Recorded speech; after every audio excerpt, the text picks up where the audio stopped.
We're good? Hello? Hello? Okay, we're good.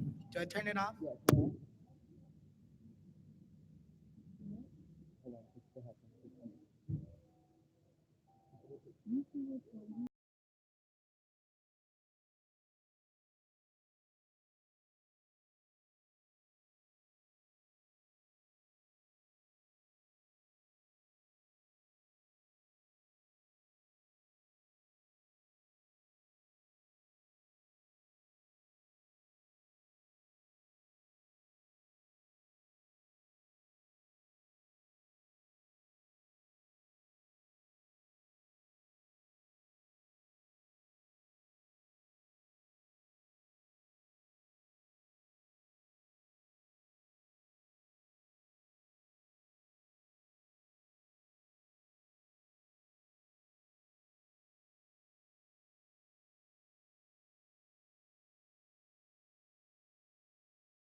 TDH, piso 21, micro TH.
Stepped out of my zone. I had to get out alone and figure it out on my own. And I know what I really want now. Can't stop, he can't break. But don't kill me, gon' make. Shoot for the stars, don't say. And now I see clear it. Hey, gotta go hard. I ain't got time to wait. I gotta go high. I gotta elevate. They wanna fight. I'm just gonna let them hate. I gotta go high. I gotta elevate. You gotta choose a side. You gotta pick. You gotta do what's right. You gotta go hard. Choose a side. You gotta let them hate. You gotta go hard. Do what's right. I gotta elevate. Slinger to a gun, slinger, no millimeter. This is my arena. I'm the black widow with a bad stinger and make you scream like a bad singer. I'm everything that you wanna be, plus more. Sisters, no heroes anymore. Jump out the window, him up the mask one. Who the bad man that a man got a bash on? Oh, bro, never link up. Blink and you will see us. Come Prince about the ink up. See me in the NYC. You can never swing my knee. No, oh, bro, never link up. Blink and you will see us. Come Prince about the ink up. See me in the NYC. Home of the B.I.G. Yo, baby slander me, I just plan to be something for my family. Try to balance life and my sanity. Show a different side of humanity. So amazing, keep up praising, save you from a home invasion. Chasing robbers from the bank, you facing friendly neighborhoods. Gotta go hard, gotta go hard. I ain't got time to wait, I ain't got time. I gotta go high, gotta go high. I gotta elevate, I gotta elevate. They wanna fight, they wanna fight. I'm just gonna let them hate, I'm just gonna let them hate. Gotta go high, gotta go high. I gotta elevate, I gotta elevate. Okay, I fight crime through the nighttime when the light shine. I go python. I'm falling on my last lifeline. There's no way in my right mind. My city up on my back tight. How can I possibly act right? I'm Robin Hood, I'm the Black Knight. I know you heard of my last fight, cause I win over and over again. Battling evil, I'm hoping to win. Fighting my demons, I'm nice for a reason. Entice with the bleeding, I'm showing my sins. How can you expect me to stay sane? Protect me. My technique go X speed on highways and jet skis. I jump off this building to save these civilians. My strength and my honor is trusted by children. I'm ready and willing to fight all these villains. Show chaos or killings. My style is so brilliant. My God, gotta go hard. I ain't got time to wait. I ain't got time. I gotta go high. Gotta go high. I gotta elevate. I gotta elevate. They wanna fight. Check. I'm just gonna let them hate. I'm just gonna let them hate. Check. I gotta elevate. I gotta elevate. Check. You gotta choose a side. You gotta pick. You gotta do what's right. You gotta elevate. I ain't got no time to be hanging around. Nobody trying to figure out if they good or evil. I'm fighting the crime, saving your lives one at a time. Killing the rhymes and do it for the people. I be the blocker running through the six with a bag full of tricks. My boy, you better choose a side. I may have lost the battle, but I will not lose the war. I can promise you I will not lose this time. Independent, or really not independent. I'll be better. I got my own shit in the building. Get you into it just so we gon' have to win it. Go bust and finish the world. It's mine and you gon' have to pay me attention. And I did everything that I did on my own. I'm a one-on-one for real. That can never be a clone. Better talk to me nice. Better watch your tone. And I'm putting on for my home zone. So I gotta go hard. Gotta go hard. I ain't got time. Gotta go hard. Gotta go hard. I gotta elevate. They wanna fight. I'm just gonna let them hate. Gotta go hard. Gotta go hard. I gotta elevate.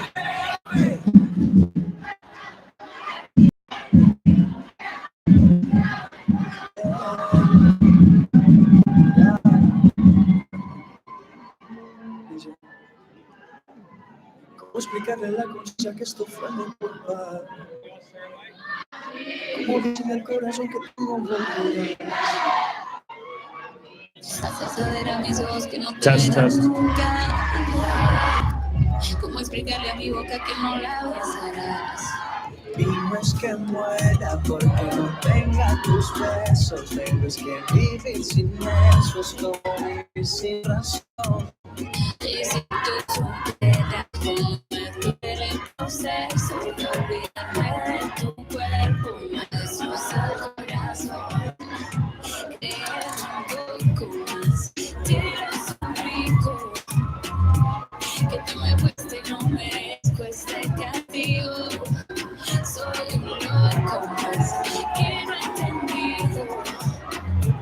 Si solo te da amor, ¿por qué te has ido?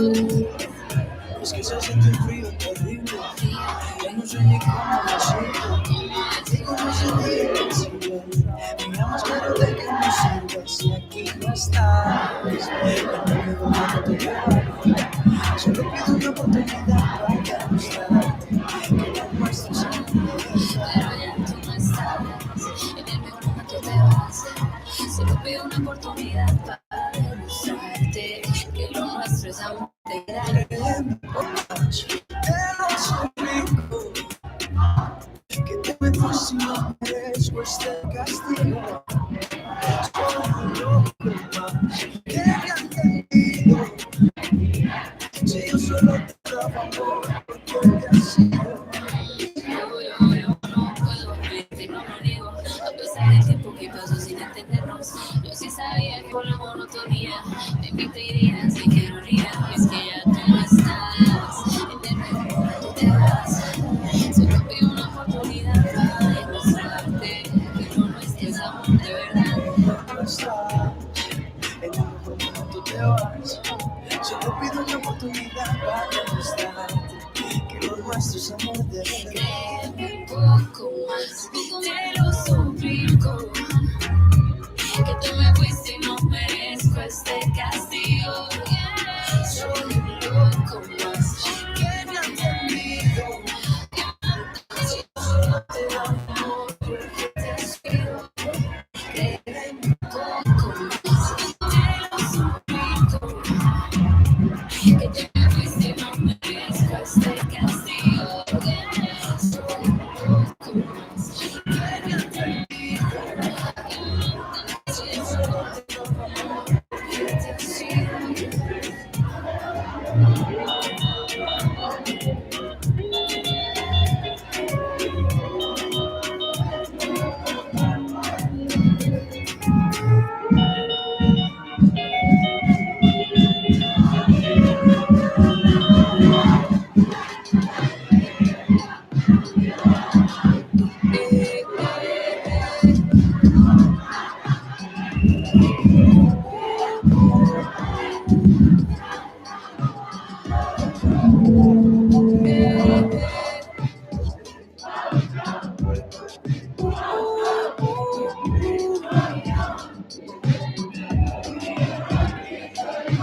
Needless to say, I keep her check.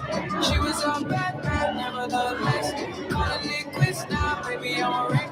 Crash at my place, baby, I'm a wreck. Needless to say, I'm keeping her check. She was a bad man, nevertheless. Calling it quits now, baby, I'm a wreck. Crash at my place, baby, I'm a wreck. Thinking in a bad way, losing your grip. Screaming at my face, baby, don't trip. Someone took a big L, don't know how that felt. Looking at you sideways, party on tilt. Ooh, certain things you just can't refuse. She wanna ride me like a cruise. Now trying to lose. Then you're left in the dust. Unless I stop by you. You understand? Ladies and gentlemen, I think you love me too much. welcome to your 2019 Texas Great Debate Finals round. Give yourselves a round of applause.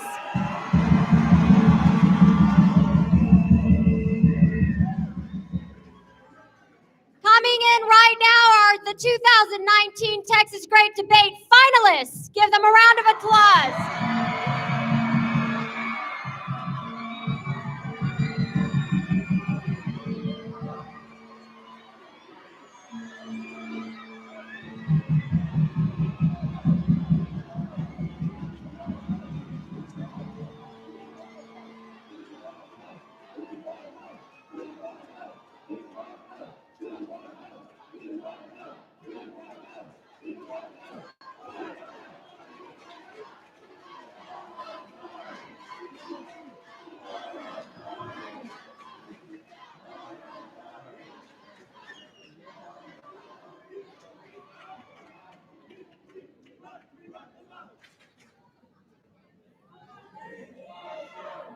Never let anybody tell you different. The Texas Great Debate is the most special program of the National Hispanic Institute. The energy in this room is electrifying. My name is Christina Rodriguez Tusini, and I am your educational director, and I'd like to welcome you again to the 2019 Texas Great Debate Finals round. As in our great tradition, I'd like to conduct a roll call. So when you hear your name, I'd like to hear you loud and proud. Is Austin here?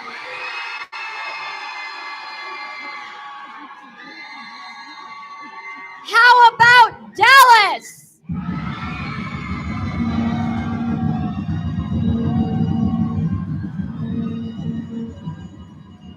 Corpus Christi.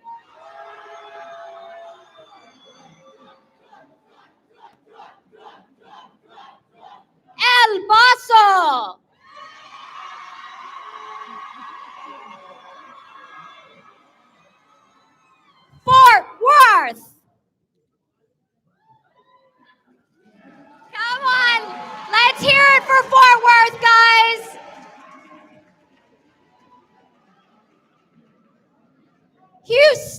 one. The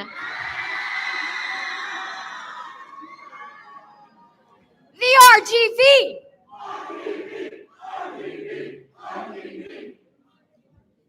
The tip of Texas.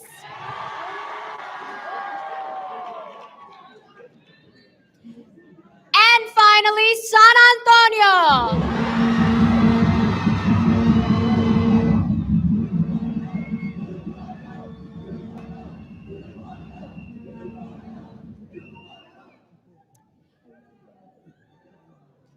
It is my honor and privilege to introduce your next speaker. She has been involved with the National Hispanic Institute since its inception. She has served in many, many capacities, small and large. She has been the former director of the Great Debate program, has directed and helped in various programs in the history of this organization, which today, this year, will turn 40 years old.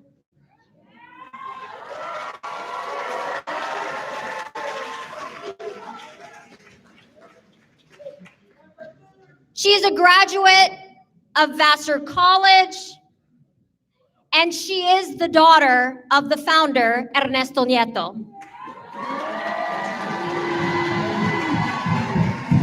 I'd like to welcome to the stage your Executive Vice President of the National Hispanic Institute, Nicole Nieto.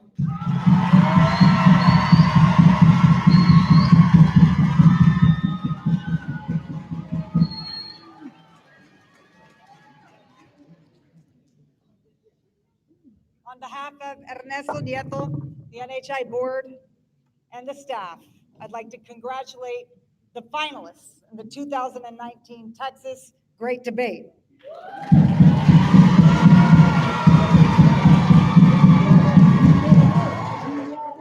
I just arrived. I was at my daughter's graduation yesterday. Bella, much love to you in the back for graduating, Paulina. And I'd like to say hello to all my friends, the project administrators, and all the parent volunteers who are here. Thank you so much, as always, for your service. These things aren't possible without the great support of Austin College and our sponsors like State Farm and Dish Latino, who make this organization what it is. But tonight, I wanted to ask you a question. Raise your hand if you worked really hard to get to Sherman.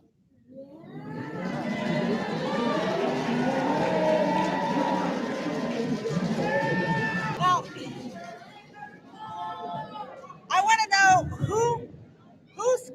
who missed their curfew because they were still up studying last night. Like, who was supposed to be at lights out? You're still up studying late at night. All right. Now, who took on some you thought you were pretty good, and you go in there, and then you were like, wow, that person I took on was awesome. Who did that happen to here? Some of your opponents.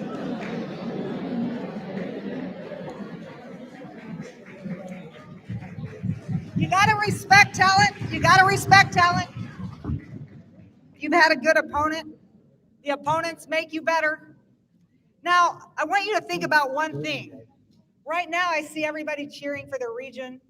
And as you go into the finals, I know you're still going to be about your regions, but I do want you to think about what would happen if after the Great Debate, and after all of you, by the way, hopefully will keep going to LDZ and CWS and all of our other programs, and you're out there someday and you need a friend and you remember how smart everybody is in this room.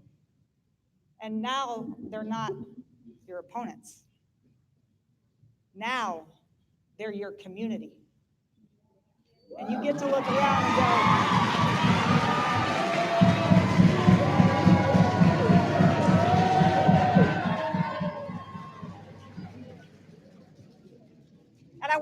and I know that some of you get a little bit, it's sad, you lose a round or you didn't make it exactly as far as you wanted, but I want to say that there was a woman in my building. I was in an apartment, and she's a beautiful lady. She had had a stroke, brilliant during her day. She was a big executive and everything. She has a stroke.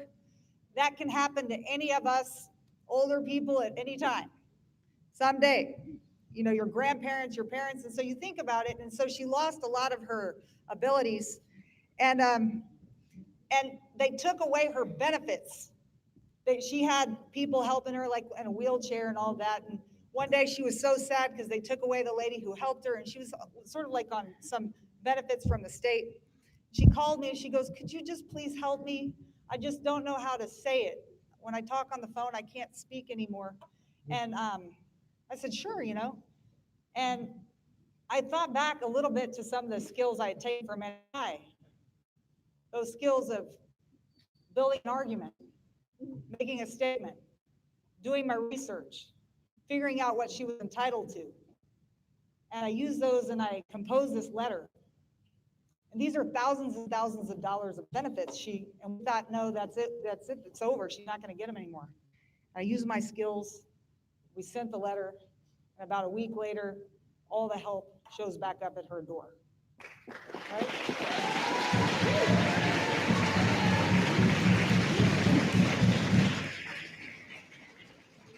So I know sometimes it's tough, but we're here as learners, a community of learners, and all of you, because of the goodness in you, are going to take the magic of the language that you've learned to command through your experience at the Great Debate, and you're going to move forward, and you're going to use that magic to move mountains. So as you move forward, I want you to think right now we're sort of opponents, as I said earlier. Fundamental. One of our fundamentals is seek common ground. Use your power of language to seek common ground and find solutions. And finally, most fun, have fun, be positive. Good luck.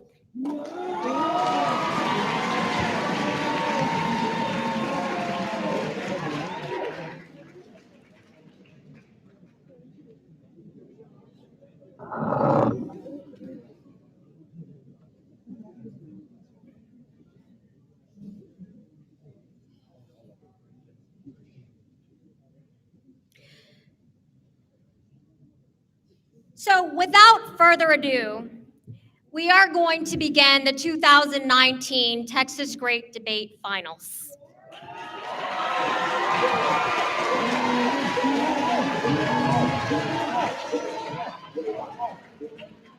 For many in the audience who are not familiar with the Great Debate process, this is the way it works, generally speaking.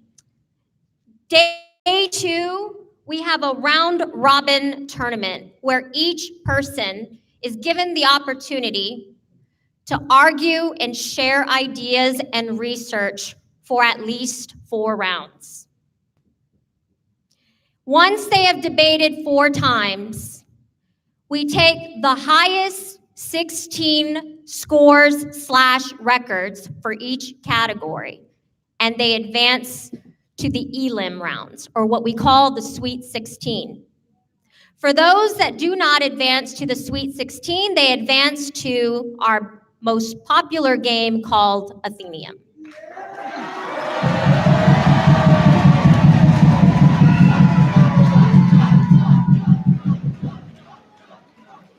On day 3, the Athenaeum go to 2 houses, and in round robins of their own, share, discuss, and compete to present speeches.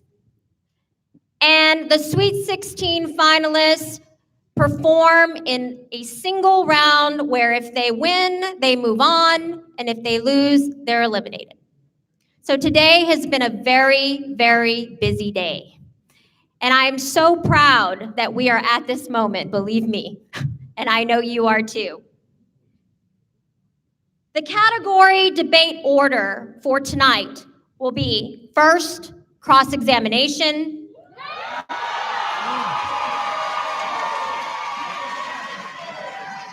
Second, oratory. Third, extemp. Fourth, mock trial. And finally, my favorite, Athenaeum.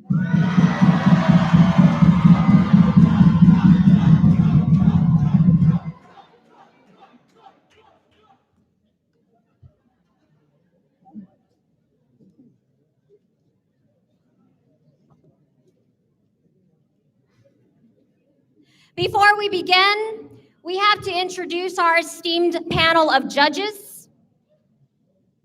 First, I'd like to introduce our tournament director, who will serve as judge number 1.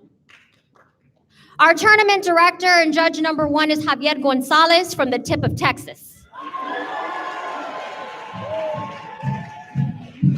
He is a graduate of St. Joseph's High School. He has attended the Texas Great Debate, the LDZ, and other programs, and has been a loyal and committed member and volunteer of the National Hispanic Institute, and might we say, super talented and gifted, and I'm always happy to have him back. And he is a current student at Texas A&M University.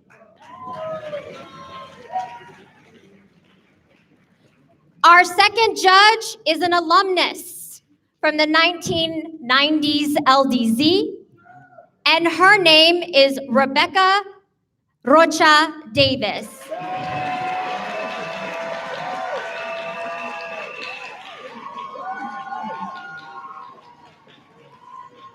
And not only is she an alumnus, but today she is a parent and has a legacy in the audience.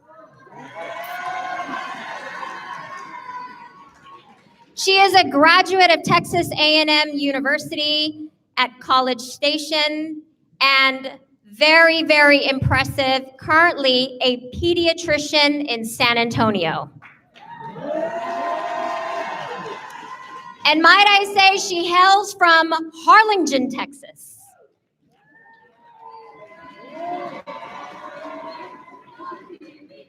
And finally, our chair of the Board of Trustees of the National Hispanic Institute from Weslaco, Texas, now living in Dallas, Texas.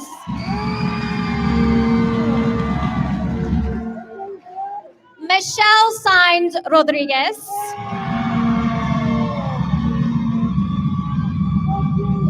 Attended the 1983 Texas LDZ, has been a very committed and enduring educational director for the Texas LDZ, and now today sits as a proud NHI parent and alumnus. Thank you so much for your service today.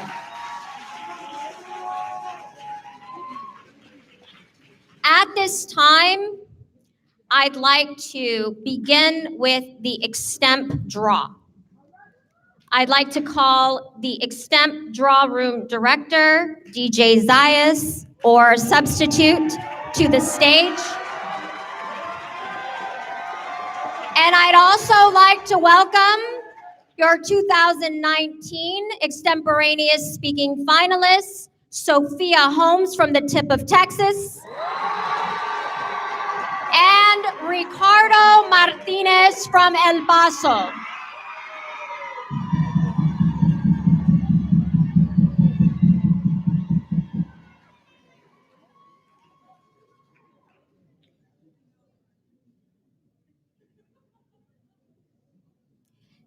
Just for the record, speaker 1 will be Sophia Holmes, and speaker 2 will be Ricardo Martinez. Good luck in your preparation. We'll see you in 30 minutes.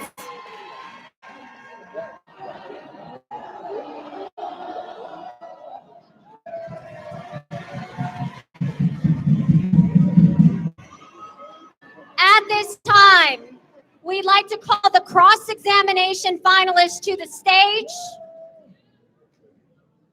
If you are not aware, cross-examination finalists to the stage.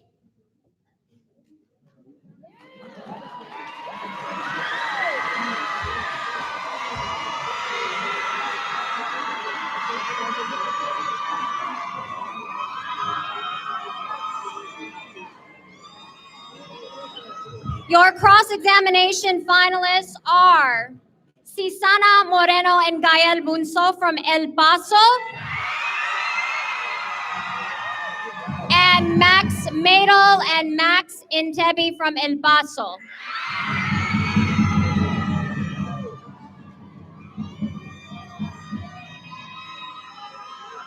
This side will serve as the affirmative, this side will serve as the opposition. Our tournament director, would you like to share the resolve?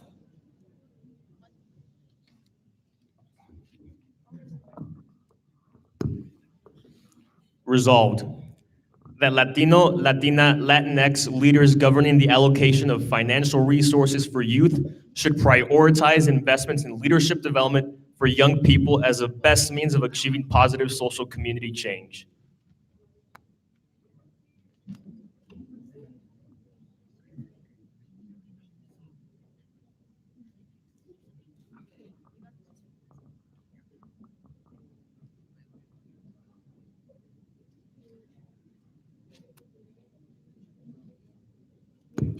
Audience, please remain silent throughout the round.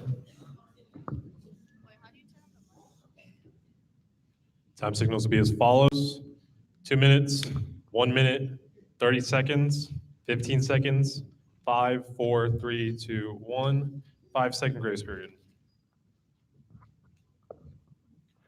Leader of the affirmative. I stand in firm affirmation of the resolution at hand, which states that Latino, Latina, Latinx leaders governing the allocation of financial resources for youth should prioritize investments in leadership development as the best means of achieving positive community social change.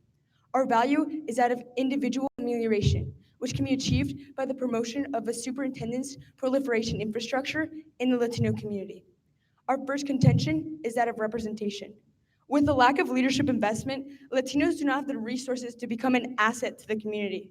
The lack of leadership investment has caused Latinos to become unprepared to take on leadership roles, such as roles in the government. With limited leadership programs that help the Latino community grow and develop, it is unrealistic to expect a Latino leader to emerge and represent the community. Only 12.7% of leaders in Congress are Latino, while the Latino population is at of 17.8%. Furthermore, the Latino population will be even larger by the year 2020. Our second contention is that of role models. An investment in leadership will aid with the development of a stronger Latino youth. This will benefit the future of the Latino community because it will create many role models that the Latino youth can learn from and look up to. These role models in the form of leaders will not only provide guidance to the future Latino youth, but will also create an even more confident, motivated, and capable Latino individual. Role models are essential for self-improvement, and without self-improvement, how can one expect to improve its own community? Young adults without a positive role model are 50% more likely to engage in unethical behavior. Role models influence our actions and motivate us to uncover our true potential and make the best out of our lives. Good role models who intend to help the Latino community will lead them to the very same path and ensure positive change in the Latino community. Our third contention is that of education. With the prioritization of allocations toward leadership development, the Latino youth will have the resources to make the best out of their educational situation, such as clear communication, confidence, and good ethics. Education itself doesn't guarantee success, but education combined with a good foundation of traits that make a good leader will definitely increase the chances of a Latino individual being successful and independent, therefore making it easier to improve his own community and see all the opportunities in it, or as Ernesto Nieto calls it, the third reality. Marco Rubio and Alexandria Ocasio-Cortez are two great examples of how a good foundation of leadership can help the Latino individual. And that is why my partner and I stand in firm affirmation of the resolution at hand. There needs to be a change in the Latino community, as the current lack of allocated funds and leadership for youth has led to a negative impact on the status quo. Thank you. Member of the opposition, you now have 2 minutes to cross-examine leader of the affirmative. Time starts when you begin speaking.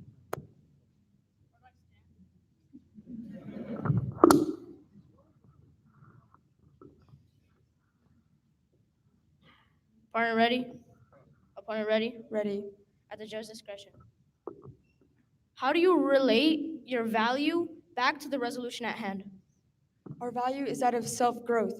And with self-growth, leadership programs can flourish. We're saying that with leadership programs, we can flourish. Okay, thank you. Can you please repeat your value? Our value is that of individual amelioration. Can you please define your value? Individual amelioration is that of self-improvement. Okay, thank you. Can you please repeat your value criteria? Our value criteria is that of the promotion of a Okay, superintendent's thank you. proliferation. Can you please define your value criteria? It is that of a community growing, a community flourishing, a community Okay, thank thriving. you. Can you name 3 separate Latino government representatives that you did not mention in your case before? We have Mike Levin, Veronica Escobar, and Ted Cruz. Okay, thank you. Do you believe that we already have enough government representation? We believe that there's a lack of Latino leaders within the government. Okay, thank you. Can you name a positive role model in your life? A positive role model in my life would be my mother. Okay, thank you. Do you think that Latinos already have opportunities? We believe that these opportunities can be increased with leadership programs. So, as the affirmation, your job is to prove that there's harm done, correct? That statement is accurate. Okay. What is the harm being done? We have a lack of representation. We have a lack of positive role Okay, models. thank you. Do you have evidence to prove that the harm is being done? Yes, it is in my evidence packet. Okay, thank you. Can you tell me the evidence? The evidence is that we have a 5% gap with leaders in Congress and with the Latino population. Okay, thank you. Can you relate your third contention back to the resolution? So we are saying that we need to invest in leadership programs within systems of governance. So we're saying that with leadership programs, we can help the Latino community grow and develop. Okay, thank you. No further time needed.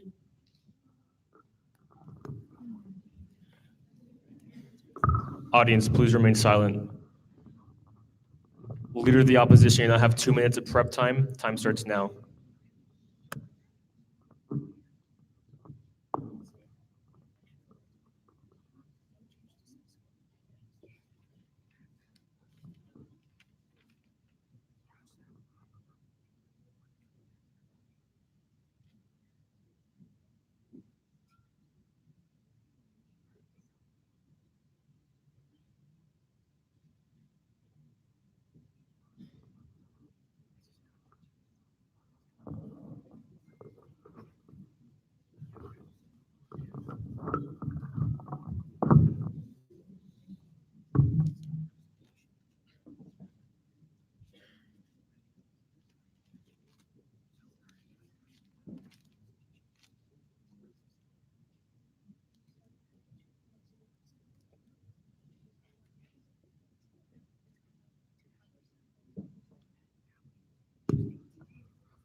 One minute.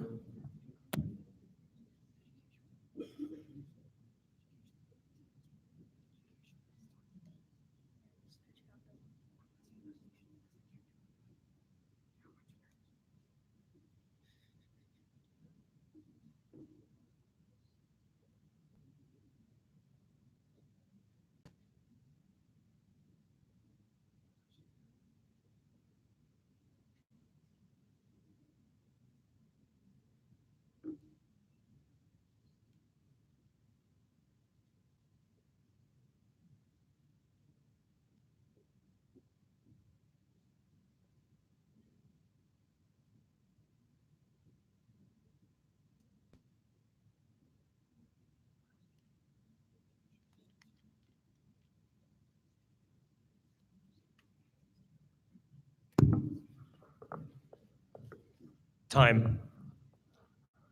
Leader of the opposition, I have 3 minutes to present your opening statement. Time starts when you begin speaking.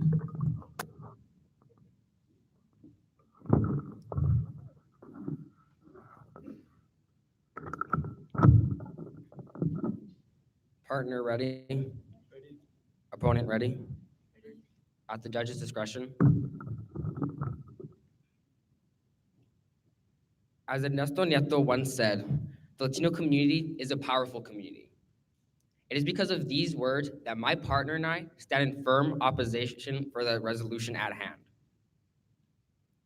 which states Latino, Latina, Latinx leaders governing the allocation of financial resources for the youth should prioritize investment into leadership development as the best means of achieving positive community change.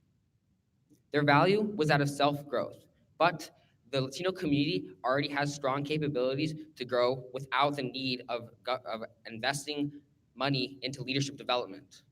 The Latino community is a strong community. We're a passionate community. We do not need money to help us grow. To be able to grow, money cannot help someone grow. Being able to grow is something you have to do within yourself. And investing money into leadership will not guarantee the growth of people. Their value criteria is that of community growth. But as I stated before, there's nothing to guarantee that a community can grow. For a community to grow, it has to be the people's choice to grow, and money cannot achieve this goal. Because of this, their value and their value criteria fall. Since their value and value criteria fall, their whole case falls. But for the sake of time, I'm going to move on to the rest of their case. Their first contention was that of representation. The Latino community already has a great amount of representation for our community. Since Latinos first started coming into this country, the representation for the community has grown strongly. We used to have zero representation in America, in the US. But now, since then, our representation has grown way more. And in more time, our representation will grow even more. When my member questioned their leader, they were able to mention representation, proving that we already have enough representatives in the Latino government. There's no need for more. Not just that, but there's other ways to represent yourself. Now, thanks to social media, there's so many new outlets to be able to represent yourself. There's no need to waste money into representation, as there's already so many easy ways to represent yourself. Their second contention was that of role models, but the Latino community already has very strong role models. As I stated before, some of our role models are the people in the government that my teammate were able to mention. And when my partner was questioning my opponent, they were able to name positive role models for themselves, proving that we already have role models in the Latino community. The third contention was that of education, but education is the same for everyone, including the Latino community. There's no need to prioritize investments into education as it is already strong. This is proven by people who've made it through the public school education and have done fine. There's no need to change Latino community or the status quo. Thank you. Member of the affirmative, you now have 2 minutes to cross-examine Leader of the Opposition. Time starts when you begin speaking. Partner ready? Opponent ready? Ready. At the judge's discretion. Do you believe representation is important? I believe that representation is not worth investing so much money into. Okay, thank you. Do you believe we already have enough representation? I believe 100% that we have enough representation in the Latino community. Okay, thank you. Wouldn't you agree that having more representation would benefit the Latino community? I believe we don't need more representation to make the Latino Okay, community thank you. But do stronger. you agree that it would benefit the Latino community? I do not agree with that. You do not agree. Are you aware of the percentage of Latinos in the Congress? I am. You stated it in your case. Okay, could you please tell me what that gap is? The percentage of the gap? The gap, 87%. Okay, the gap is actually 5%. Oh, I meant, okay. Okay, so you disagree that by fixing this gap, it will help Latinos? I believe fixing this gap won't be able to help Latinos very much. Okay, thank you. So you believe we should just be complacent with our current numbers? I think the numbers are going to go up no matter what, and investing money Okay, into thank you. leadership How exactly are programs. they going to go up?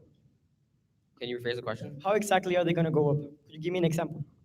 Since the representation has been going up steadily and fast, the numbers Okay, is just thank you. going to Could go you please up. tell me how fast it's been growing?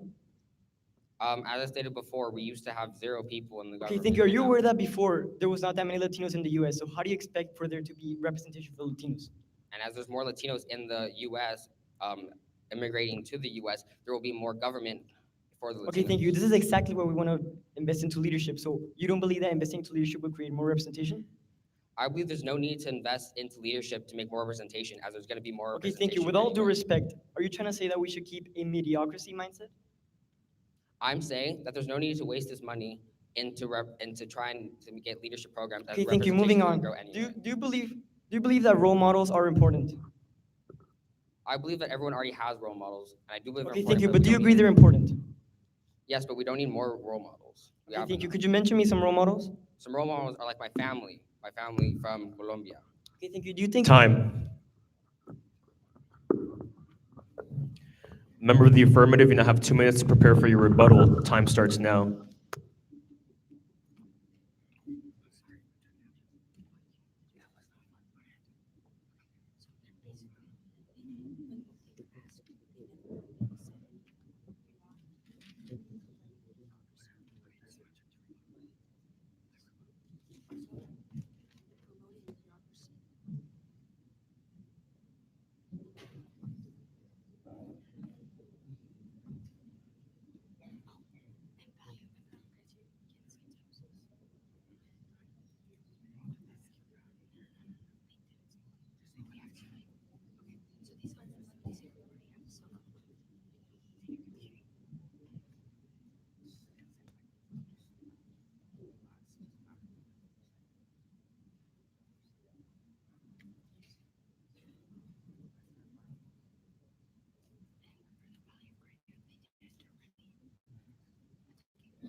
1 minute.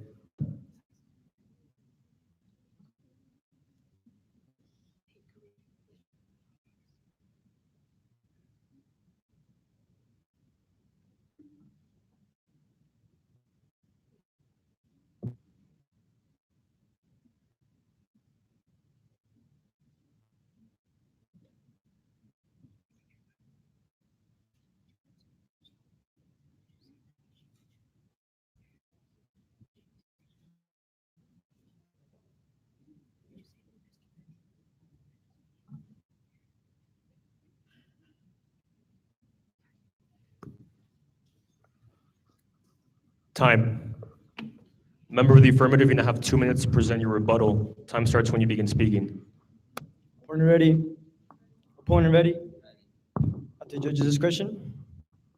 Judge, I will begin my rebuttal by mentioning that the opponent clearly has a mindset of mediocrity.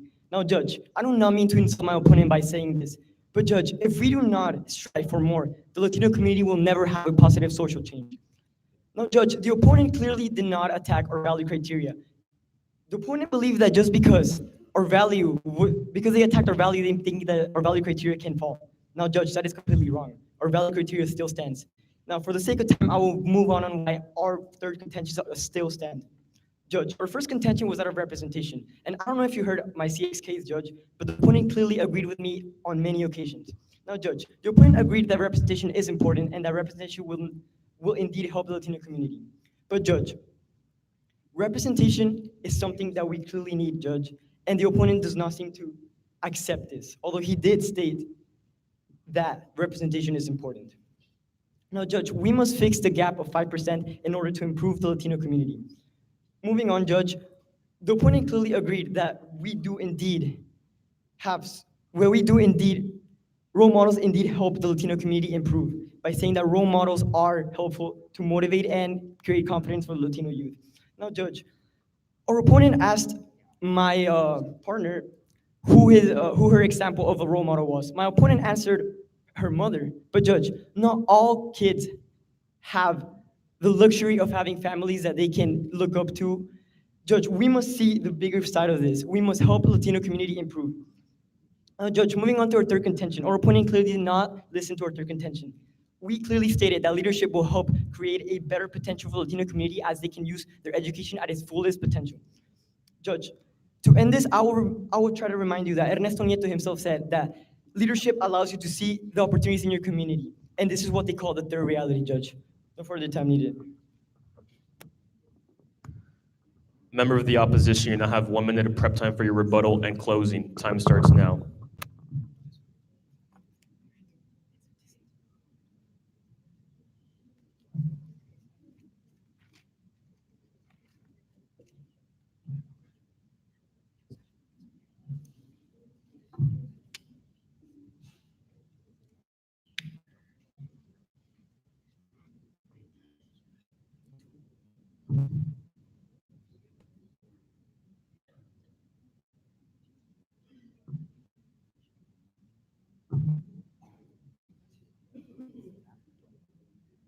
Thirty seconds.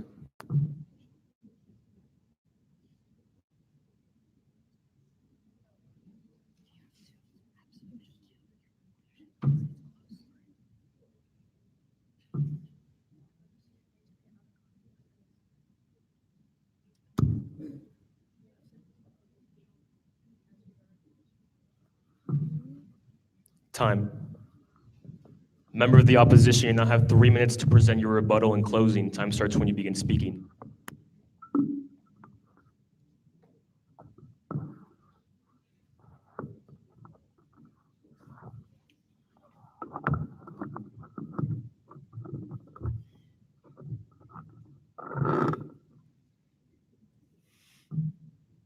Opponent ready? Opponent ready? Ready. At the judge's discretion. Judge, I'd like to start off by saying that we don't need any of these things that my opponent mentioned. We don't need individual self-growth because Latinos are already very powerful themselves. We celebrate many holidays within our community, and we are very passionate about our heritage. And we are very passionate, and even though we show it outside heritages, and we show it to everyone, therefore we don't need more individual self-growth. We're already growing really highly, and these rates will continue to grow even without youth leadership.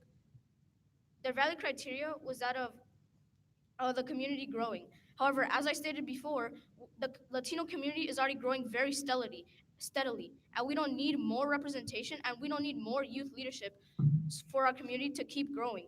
We already have enough. Their first contention was that of representation. However, we already have enough representation, not just in government, where they could mention several examples of government representatives where they contradicted themselves on their first contention. Therefore, that contention falls. But we also have much more representation, not just in government, but in social media, where anyone can have a voice due to the increasing globalization. But not just in social media, we can also have it in television and movies, where many shows are casting more Latino casts.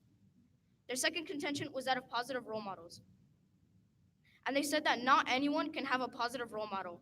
However, even if you are an orphan, you still look up to someone.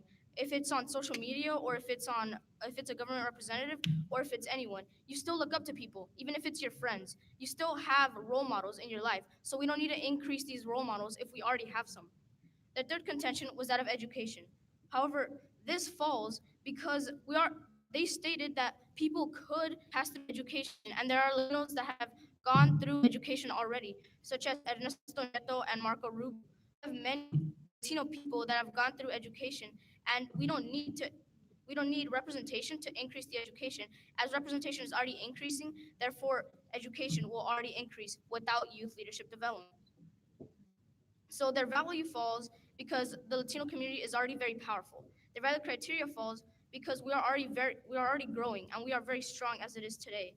And however, they have no evidence to prove that the value and value criteria will affect the resolution will affect the value and value criteria.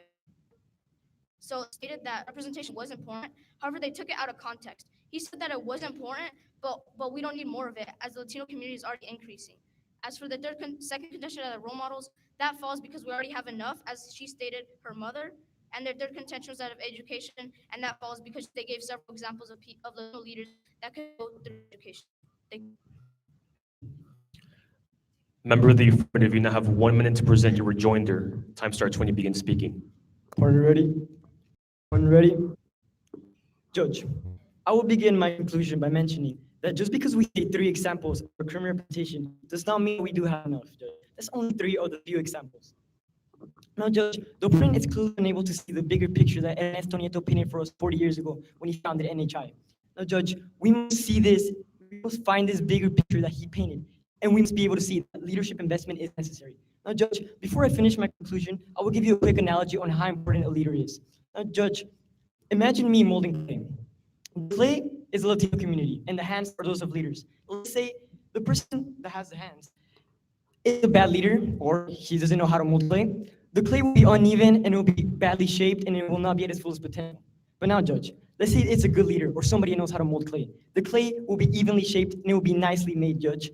This is because that's the power the leaders have. We must make a change and invest into leadership, Judge. Thank you, Judge. Thank you, opponent. Thank you, crowd.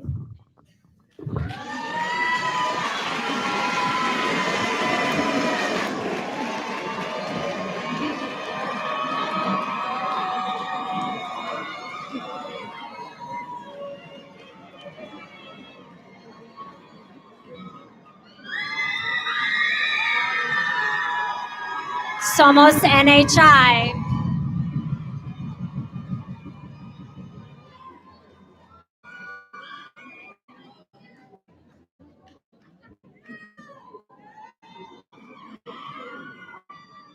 Ladies and gentlemen, your CX finalists.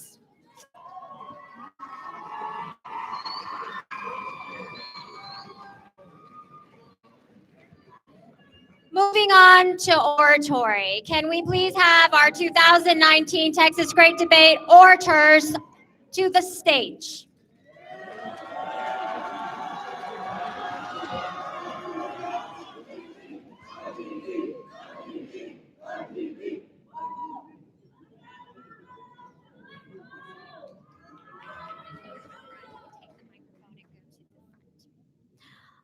For your orators, we have Alexa Mendoza from the RGV.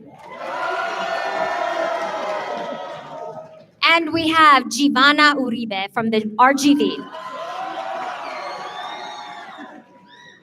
Tournament director, if you could give a brief overview of the topic for the audience.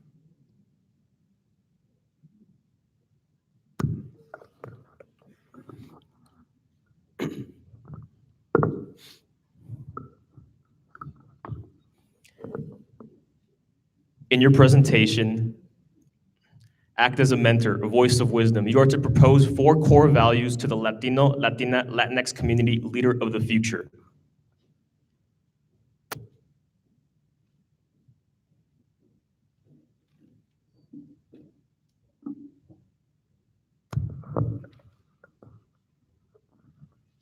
Time signals will be as follows: 4 minutes, 3 minutes, 2 minutes, 1 minute, 30 seconds, 15 seconds, 5, 4, 3, 2, 1. Question?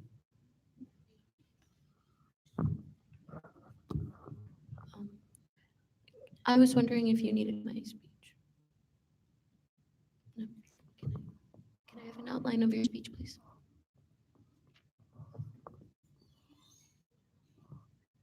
I'm not.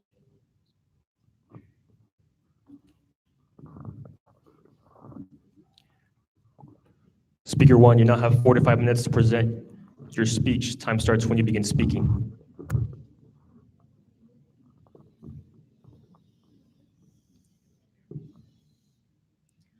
Buenos días. Mi nombre es Alexa Mendoza y estoy representando a mi comunidad cubana.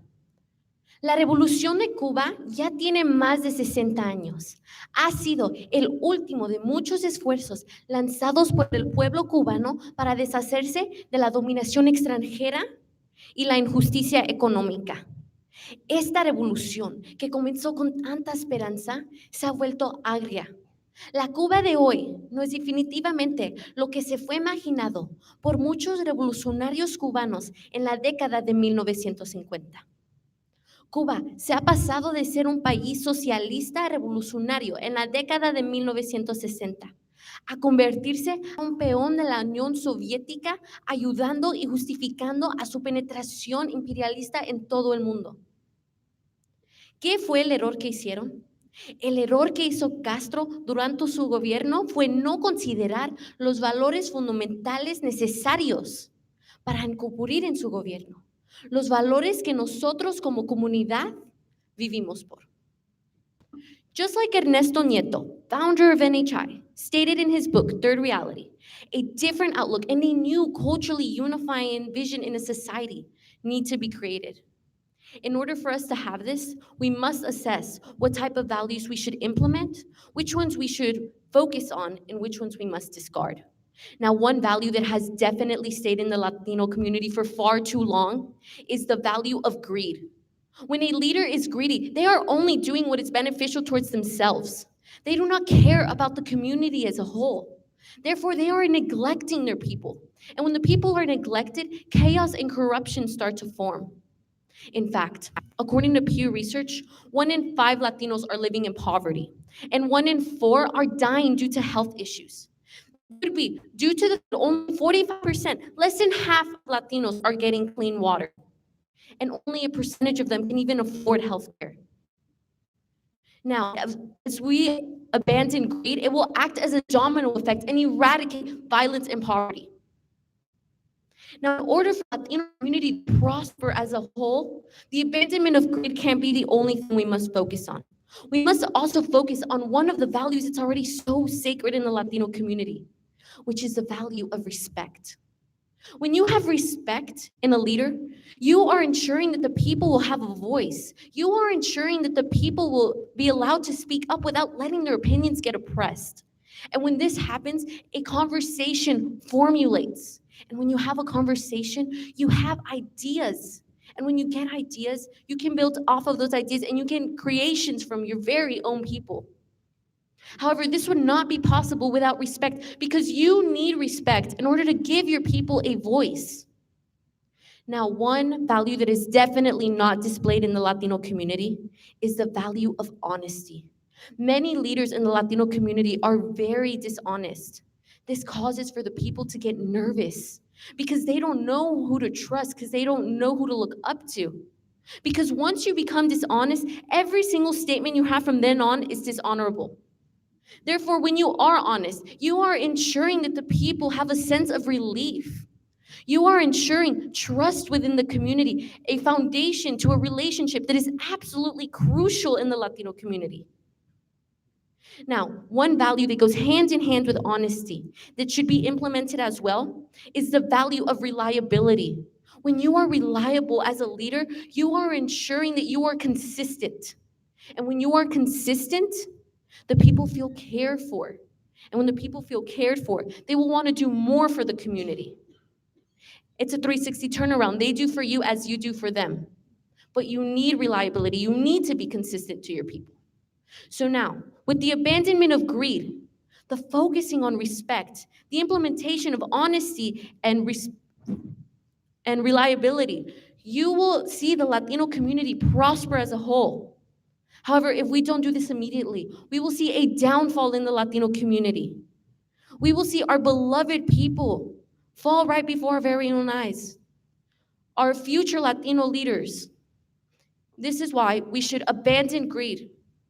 Focus on respect, implement honesty and reliability. So I ask you this, do you want the Latino community to prosper as a whole? Thank you.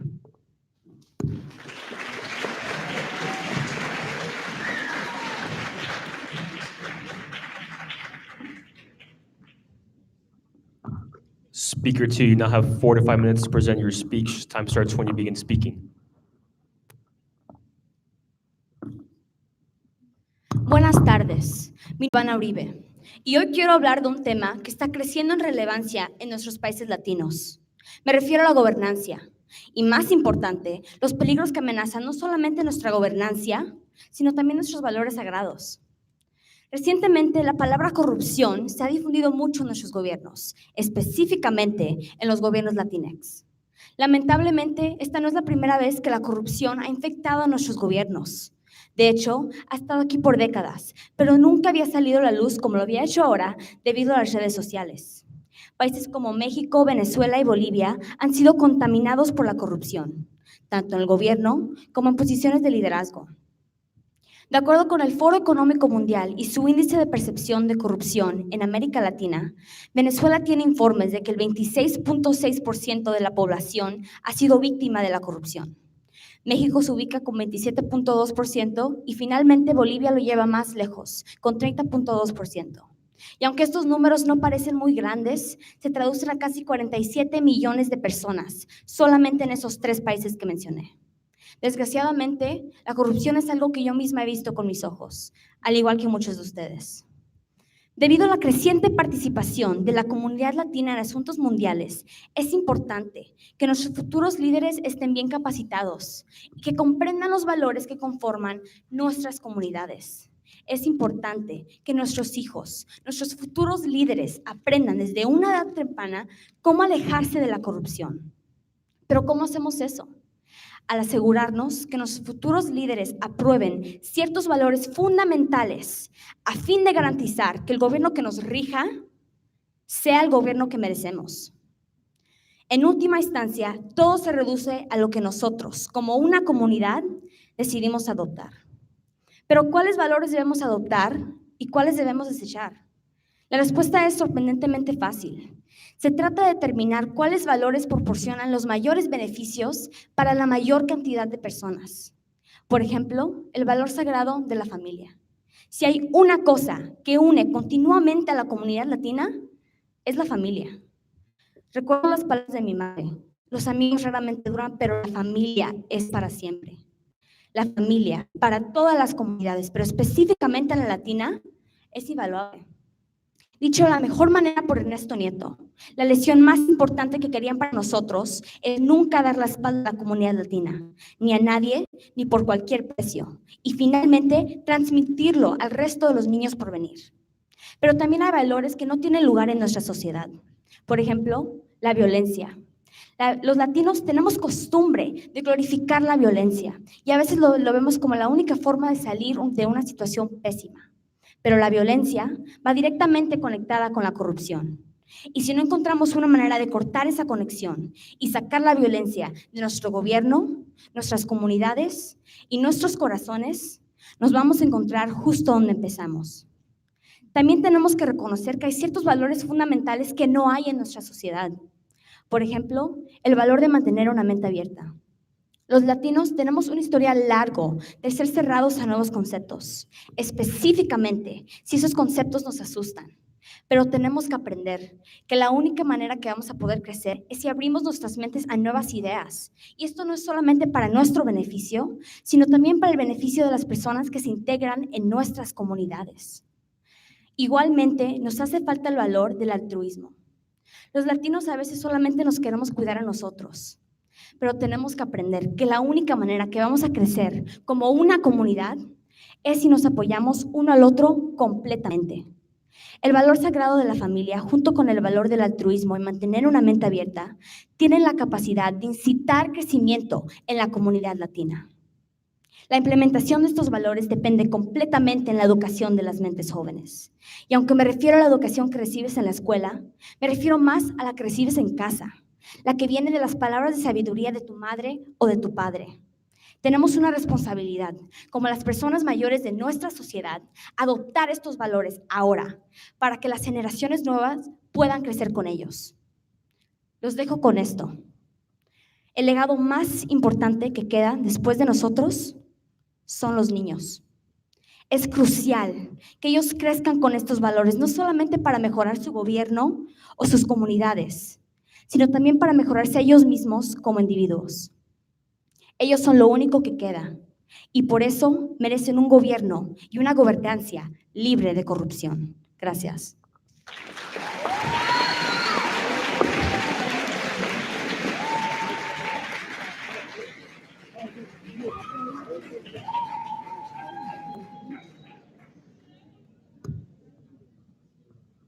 I will now read the question. What is the value from the book Third Reality, Crafting a 21st Century Latino Agenda that you will adopt? You now have 1 minute to prepare. Time starts now. Can you repeat the question, please? Yes. What is the value from the book Third Reality, Crafting a 21st Century Latino Agenda that you will adopt?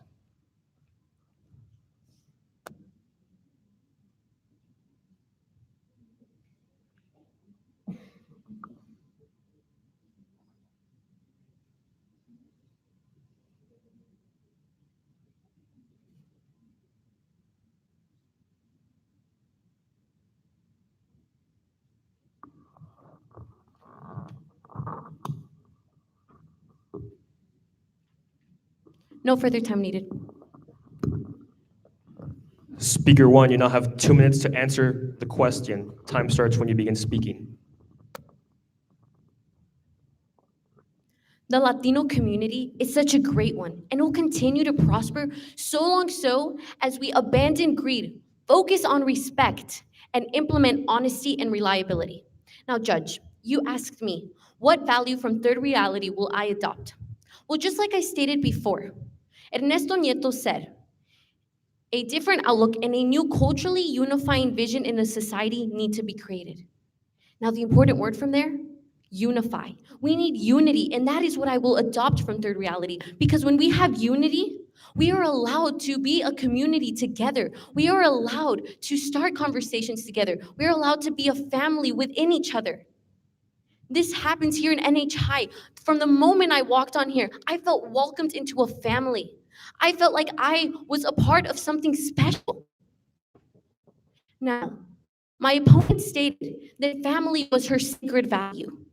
Yet, then she said that she believes that Latinos do not care about anyone else but themselves. This is contradicting. In my speech, I very clearly state that we need to abandon greed and that our sacred value is respect in order to start a conversation. and that we need to implement honesty to allow trust to be there and to implement reliability in order to be consistent. So, like I state again, unity is what I got from Third Reality. Unity. Thank you.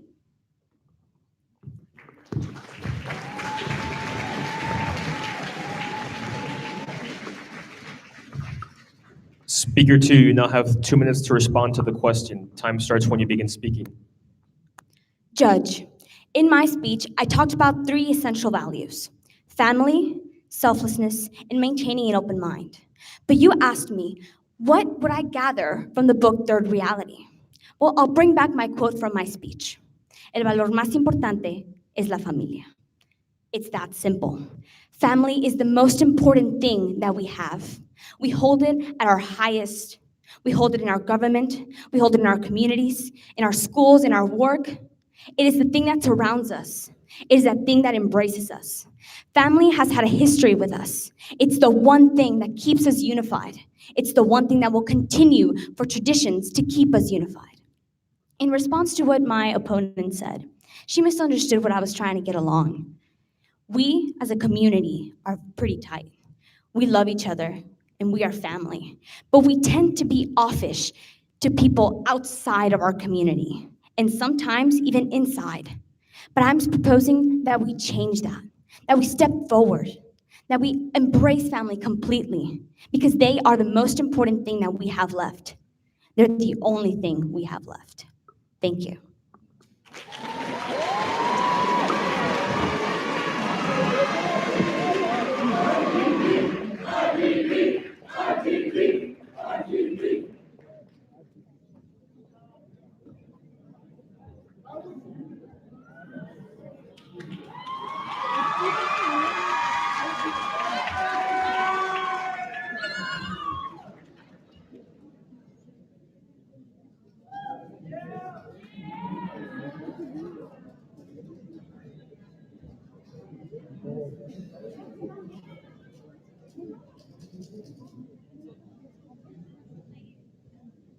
Ladies and gentlemen, another round of applause for your extemporaneous speaking finalists.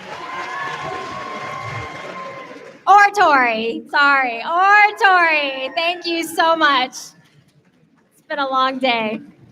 Oratory. I just have to say, my husband is sitting over there on the side, and he said, "How old are they again?" And I said, "Probably 15." He's like they blew his mind. It is absolutely amazing what you share with us. Thank you so much for all of your intellect, for all of your energy, for all of your ideas. You guys are truly, truly so bright, so gifted, so talented. I'd like to now welcome your extemporaneous speaking finalists to the stage.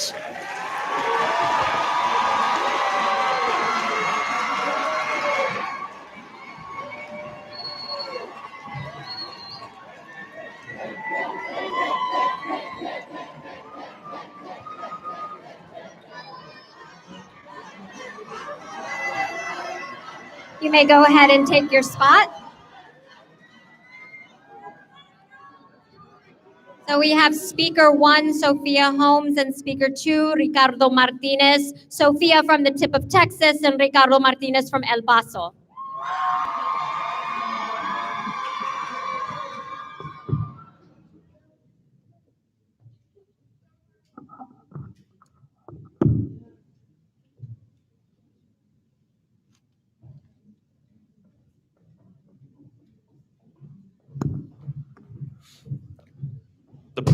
The prompt for this round will be: public universities should be driven by a mission of developing a national thinking intelligentsia instead of the mission of educating a future national labor force. Speaker 1, you now have 4 to 5 minutes to give your presentation. Time starts when you begin speaking. When I was a kid, I emigrated here from Venezuela to Miami, where I had a rigorous curriculum that helped enhance our community.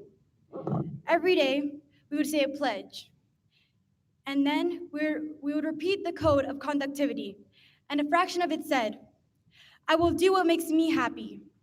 so that we can explore more about ourselves and our community. Ernesto Nieto once said, "Our search for special caliber of Latino youth who want to make that Latino community an integral part of their daily lives." To me, the means of acquiring this is through education.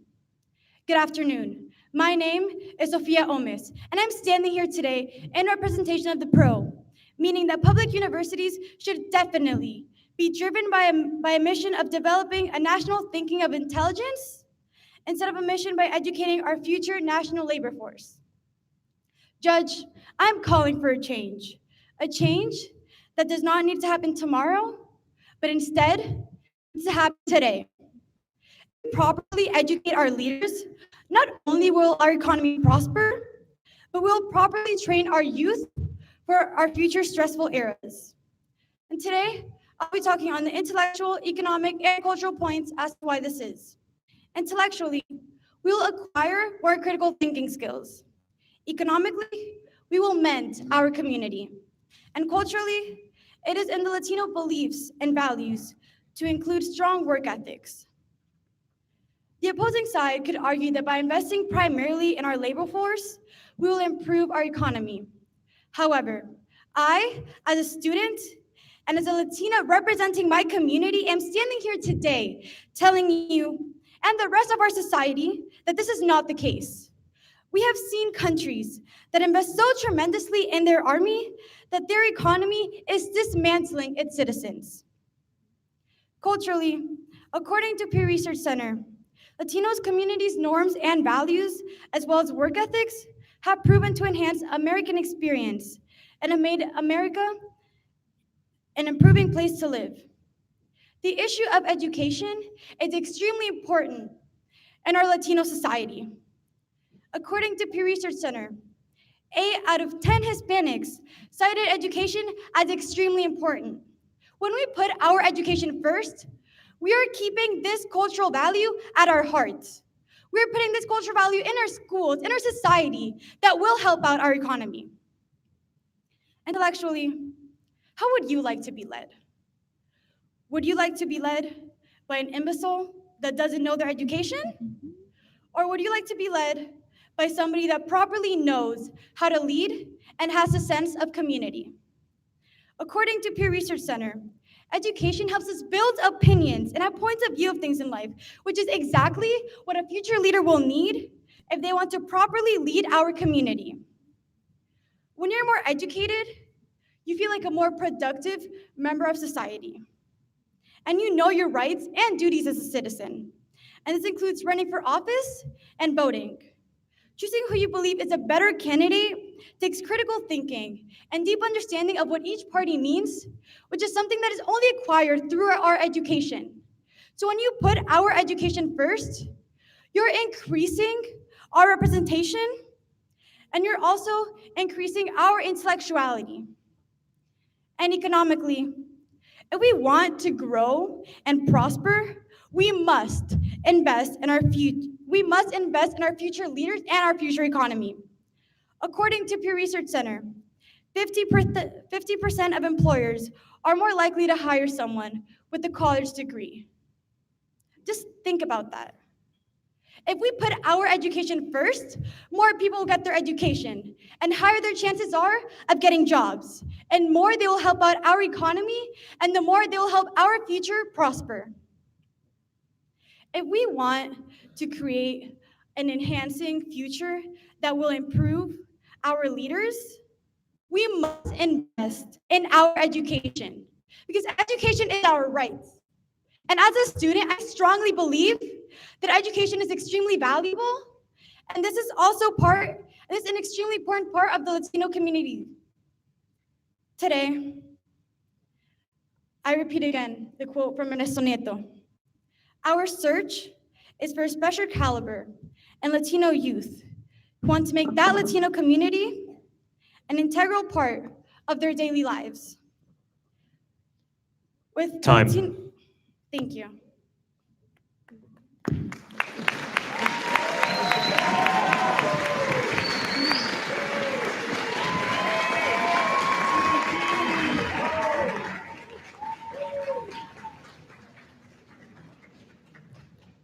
Speaker 2, you now have 1 minute to prepare a follow-up question. Time starts now.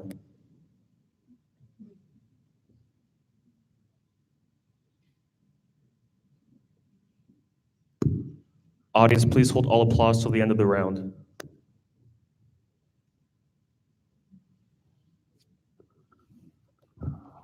No further time needed. Thank you.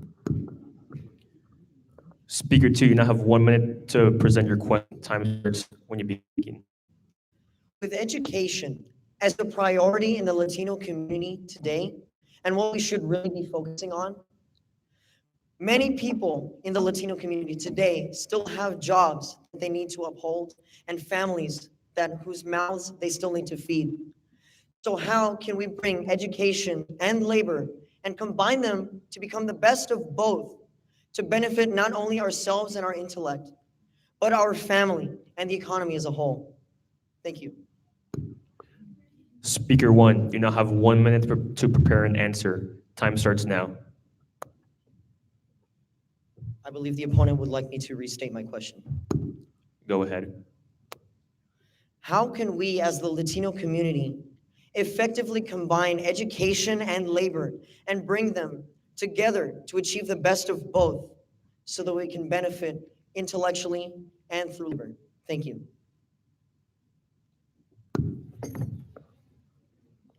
Time starts now.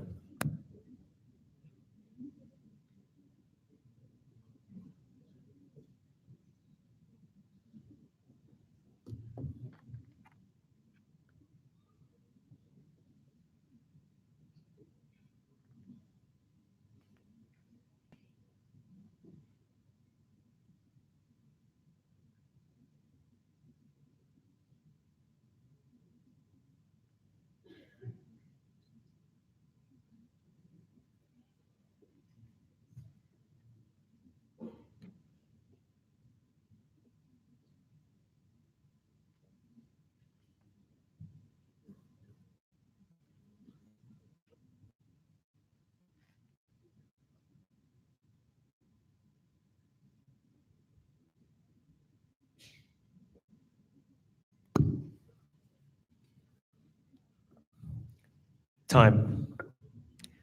Speaker 1, you now have 1 minute to respond to the question. Time starts when you begin speaking. As I stated before, employers are more likely to hire someone with a college degree. So if we combine our values of education and work ethic, we will help our economy prosper. Thank you. Speaker 2, you now have 4 to 5 minutes to give your presentation. Time starts when you begin speaking. Education is the most powerful weapon you can use to change the world. Taking these words by Nelson Mandela into account, we can fully agree that today's educators truly have the most power to change the world as we know it. This is why I agree public universities should be driven by a mission of developing national thinking, inteligencia, intelligence, instead of the mission of educating future national laborers. I believe this because of educational, political, and economical aspects. On to the first aspect, which is education. Every human has the capability to reach their most intellectual capacity, to have the most amount of mental fortitude. By focusing on educating intellect, we can truly achieve the most we can as human beings and as Latinos in today's world. In chapter 15 of The Third Reality, Ernesto Nieto talks about freeing the mind of the individual. And by having an inspiration, by having something to drive the soul to achieve the best it can be. By fully educating people on how to be free thinkers, on how to educate themselves and others, on how to solve complex problems, we can change the world today as we know it, starting now, here in this room. On to my second point, which is a political aspect. One who knows only to work is but a subject, but one who knows how to freely think is truly free. By having political leaders that can innovate and overcome complex issues that we see so many times today in our society, we can truly improve ourselves as a Latino community and as the nation and the world as a whole. With 4 of 100 senators in the United States Senate today being Hispanic, the amount of achievements that they have accumulated throughout the years has been astounding for their small numbers. Yet we can still improve. In fact, if you take into account the proportion of Latinos living in the United States, there should be as many as 18 of 100 senators serving in Congress, according to Pew Hispanic. Innovation is definitely possible, and we can achieve the fullest capabilities of ourselves as leaders, as political leaders today, by educating ourselves and by educating others on how to truly freely think and to overcome complex problems. This brings me on to my final point, which is an economical standpoint. Educating on free thinking allows more avenues in the economy. By focusing on education, you will be able to not only educate yourself to think, but to also work hard and smart, both at the same time. By having these opportunities in this modern world through STEMs and other job aspects, we can truly innovate and learn off of each other's combined knowledge to truly become the best we can be as a community and as one. In conclusion, I fully agree that public universities should be driven by a mission of development and a national thinking intelligence, instead of the mission of educating a future national labor force. Because, again, of educational reasons, that we should focus on our free thinking skills to be able to overcome complex problems. On a political aspect, that we need leaders, and they have proven that intellectual leaders can truly make a difference, but we need more. And through an economical aspect, that by combining both intellect and hard work, we can improve ourselves, our family, and our community today, right now, as we are. Thank you very much.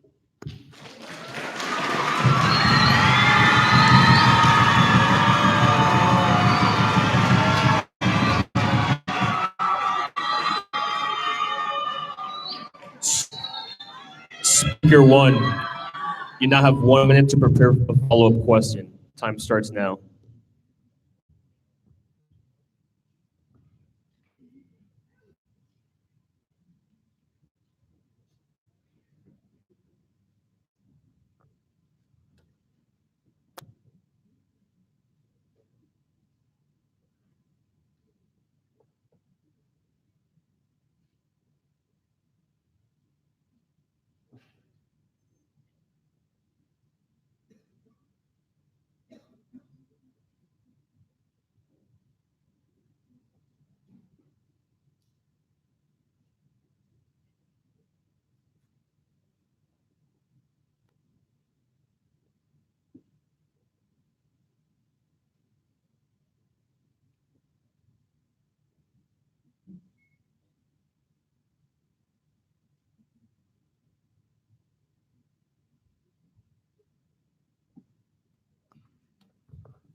Time.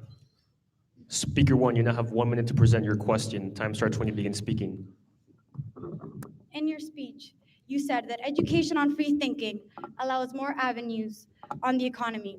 How can you argue this when, according to Pew Research Center, crime rates, which involve free thinking, for Hispanics are at 41%? Thank you. Speaker 2, you now have 1 minute to prepare an answer. Time starts now.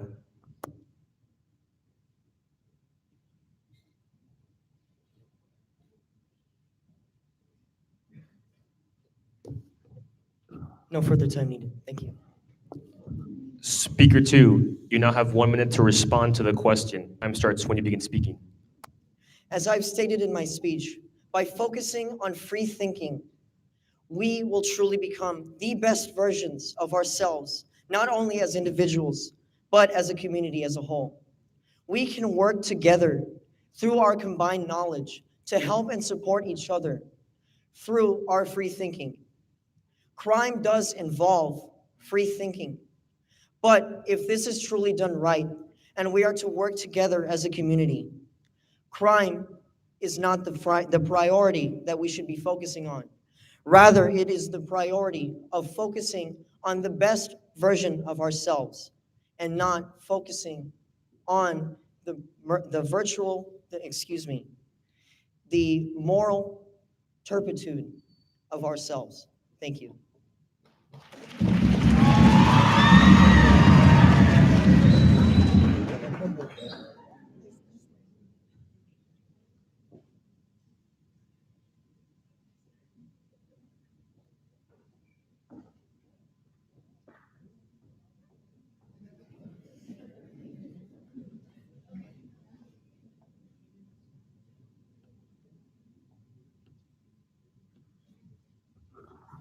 At the judge's discretion, if we could step off stage.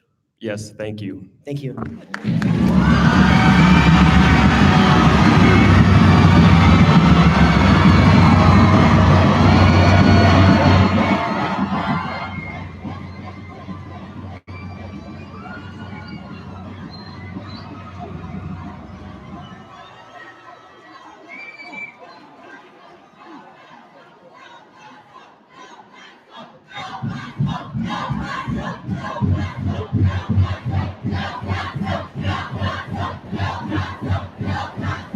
At this time, I'd like to invite your 2019 Texas Great Debate finalists for mock trial.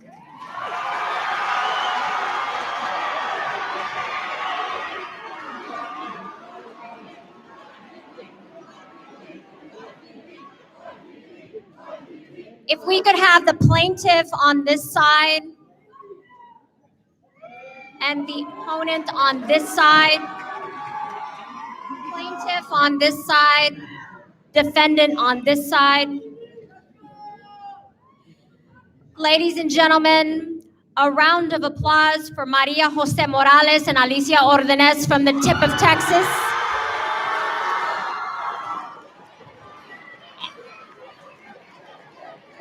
And Olivia Gonzalez and Haley Henderson from the RGV.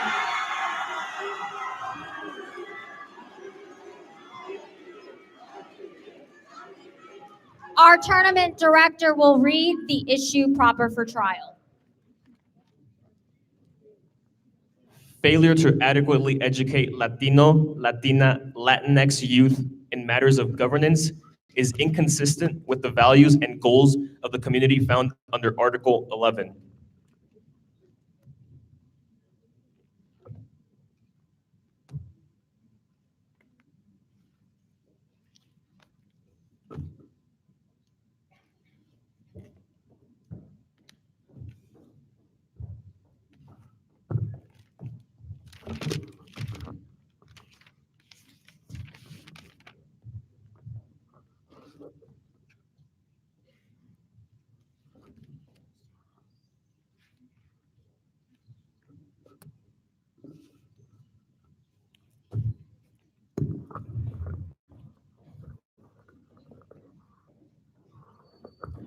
Plaintiff attorney, you now have 2 minutes to present your opening statement. Time starts when you begin speaking. Yes.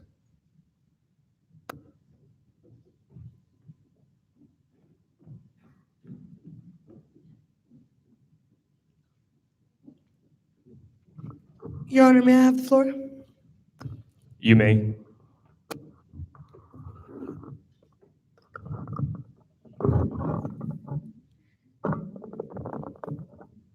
May it please the court, Your Honor, and the opposing counsel. My name is Maria Jose Morales, and I am the attorney in representation of the Latino community prosecutor. I, along with my witness, Alicia Ordonez, intend to prove to you today that the issue proper for trial is inconsistent and not in compliance with the Social Utility Code 11.01 and its determining factors 11.02. Your Honor, the issue brought before trial states that failure to adequately educate Latino youth in matters of governance is inconsistent with the goals and values of the Latino community. Your Honor, the issue that we are here to discuss does not reference whether or not we are currently teaching governance, but rather whether or not we are currently teaching governance adequately enough and to the extent that it is not in violation of the goals and values of the Latino community, Your Honor.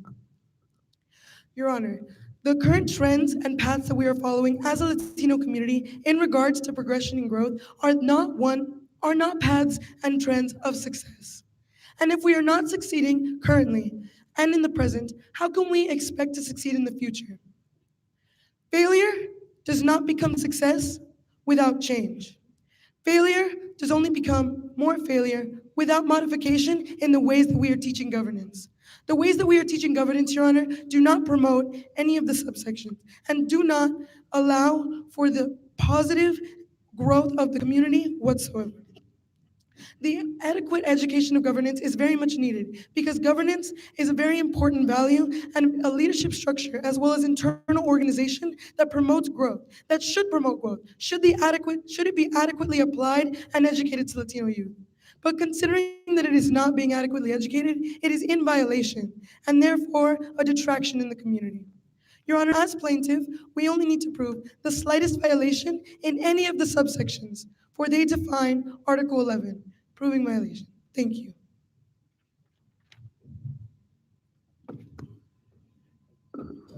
Your Honor, may I have the floor? You may.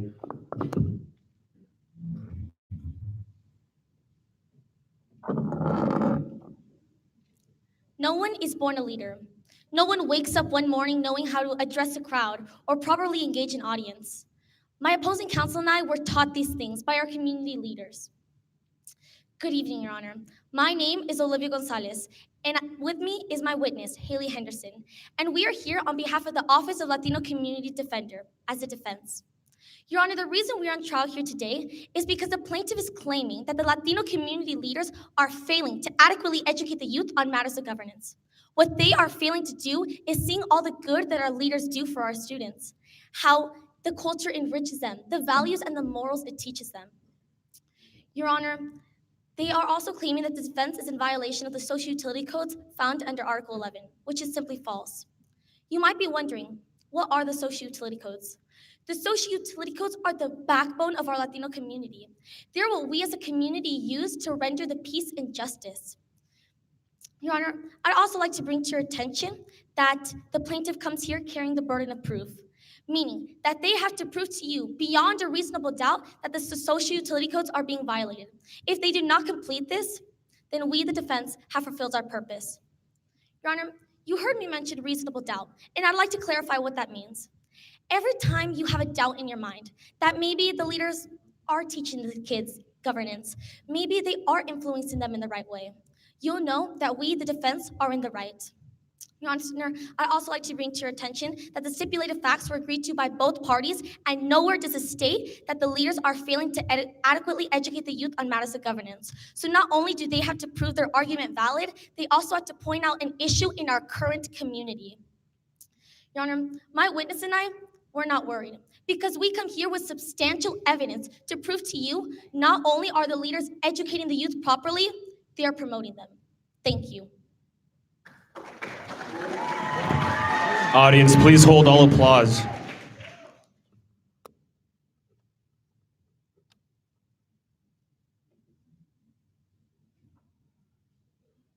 Your Honor, may my witness be sworn in and take the stand? She may.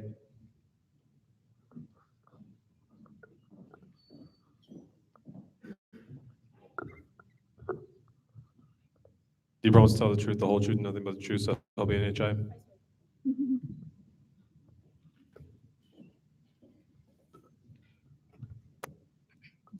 Can you state your name and purpose for the court?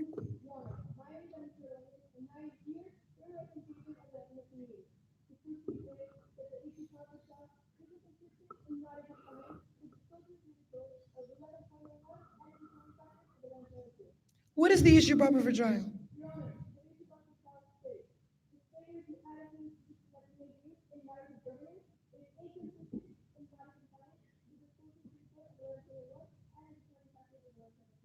What subsections are being violated? Can you elaborate on how?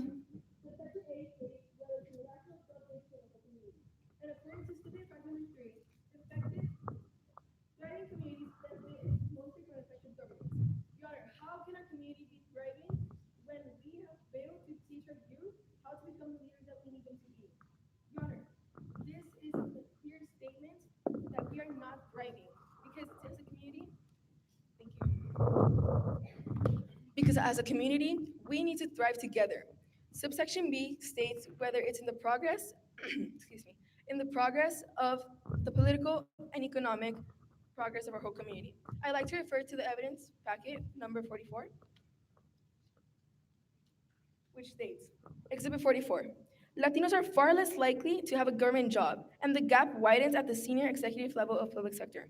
Your Honor, it clearly states here how Latinos are far less likely to have a government job, which means that we have failed to adequately teach them in matters of governance to be the leaders that they have to be. Subsection C states whether it promotes justice, meaning it renders each individual his or her own due. I'd like to, excuse me, this subsection clearly states that justice is an equity form for our whole community. We need to be able to be fair and just to our whole community. Your Honor, only 15% of the whole community get to graduate with a bachelor's degree, and the other 85% is completely forgotten. Your Honor, how is this a proof of a thriving community? Leaving 85% of our Latino community behind and only letting 15% of our community thrive? Your Honor, this is not fair. Our Latino community needs to thrive and needs to be the best that they have to be, because as Latinos, we like to be the best and we won't conform with just being okay. We as Latinos, we are here to be the best. Subsection D states whether it promotes the cultural values. Your Honor, the cultural value right here that we're talking about is civic responsibility. Civic responsibility is voting.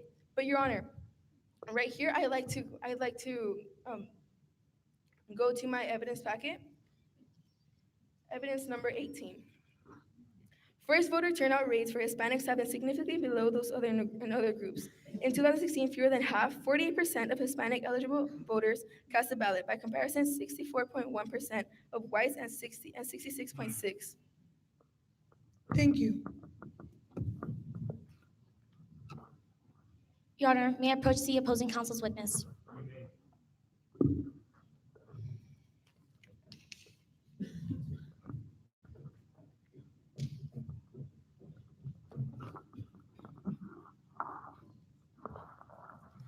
Would you say that community service is important? Your Honor, if community service was important, I would be doing it but we have But failed would to you say teach that the community youth service to is do the important, community yes service or that we no? have to be. Objection, Your Honor, Rule 505, non-responsive answer. I have asked the question twice and rephrased it, and the witness has refused to answer my question.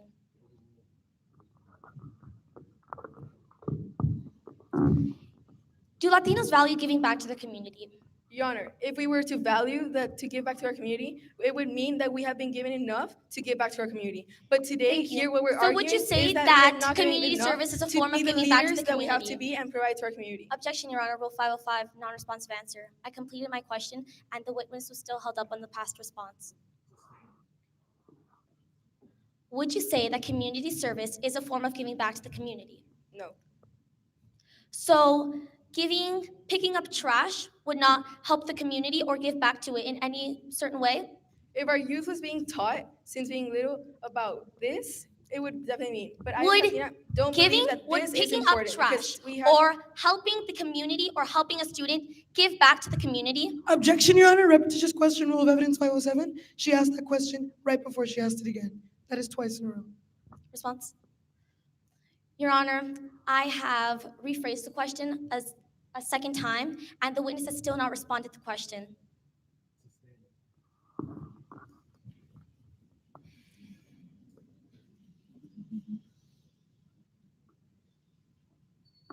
Would you say that Latinos value their community? In my opinion, if we were to value our community, we would be the leaders that we are meant to be. But the failure to adequately teach us is definitely giving back not to the community in our would help the self-interest. community, correct? Excuse me? Giving back to the community would help the community, correct? If we were to be taught adequately about governance, it would be, but we are not being, meaning that this is Objection, not. Your Honor. Rule 505, non-responsive answer. I have asked a question and they have gone on a tangent about a different topic that was not even brought up in this question.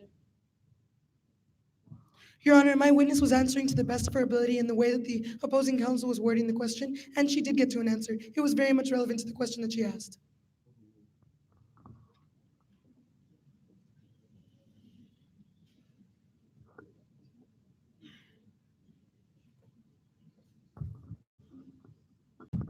Are you currently enrolled in a high school? Right now, Your Honor, I am homeschooled. I don't go to a campus high school. Thank you. Are you aware that there are many people, and the majority of people do go to a high school? If I was aware, I would myself be going to a high school. But today, Well, what now we're that you arguing- are aware, wouldn't you agree that if there was a change in dropout rates, that would better our community? Do you have facts to support that? I do. In fact, in 1993, there was a percentage of 33 dropout rates. And then in Objection, 2000 Your Honor. Attorney must ask questions. Rule of Evidence 506. She is making a statement to prove a point when she is supposed to be questioning my witness. I'll rephrase. Are you aware that in 1993, that there was a percentage of 33 of dropout rates, and in 2016, it changed to 16%? Your Honor, if we were being taught adequately, I would know this fact. But since Thank we're not, you. I do not know this So would fact. you say that a change from 33 to 16 is a change? Once again, Your Honor, if we were being taught to the Is adequately it a governance, change I would know this from fact. But 33 to definitely, I 16? don't know it. Excuse me? Is there a change in numbers from 33 to 16? If you are going on for numbers, yeah, it's like Thank you. 33, 16. So if there is a change, and if more kids were staying in school instead of dropping out, wouldn't you agree that they are educating them better? Could you please refer the question? If more kids were staying in school instead of dropping out, wouldn't you agree that they would want an education?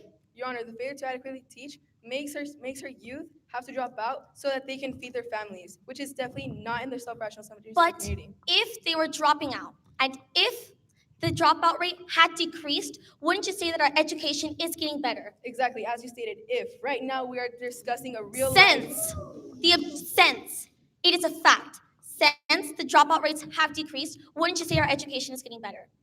No, because I don't know how these factors. No further questions, Your Honor.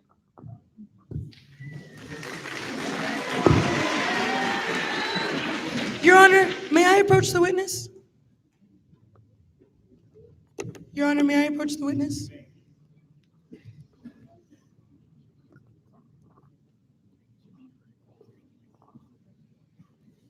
What would you like to clarify from your previous cross-examination? Your Honor, I'd like to clarify that the opposing counsel hasn't brought in facts. But those facts, I'm not aware because I am not being taught governance adequately, which means that this is a clear violation to many subsections because I don't know half of these facts that they are stating, meaning that the governance that we've been taught is not enough. Can you elaborate on the subsections that they have proved to fail a promotion in? They failed to promote subsections A, well, not A, but B, C, D, and F. Can you elaborate on the promotion that they failed to prove in subsection F?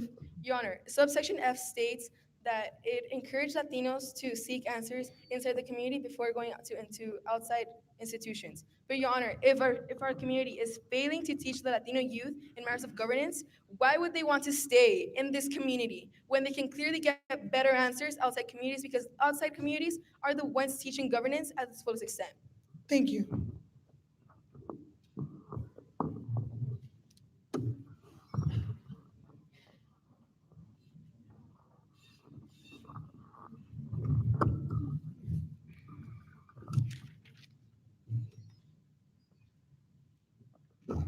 Your Honor, permission to approach the opposing counsel's witness.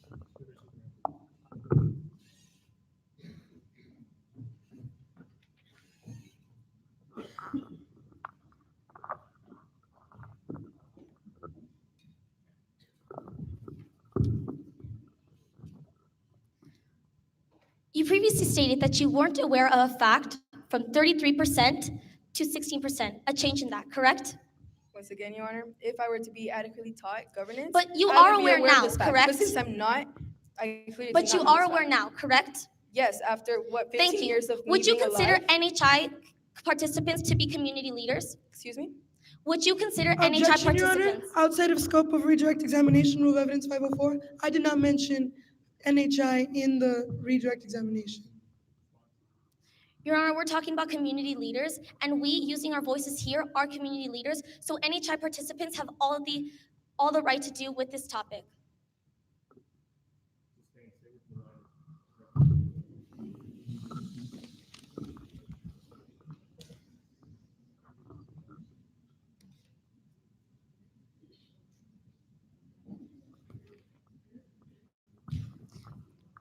Would you agree that education makes you more prepared to be a leader?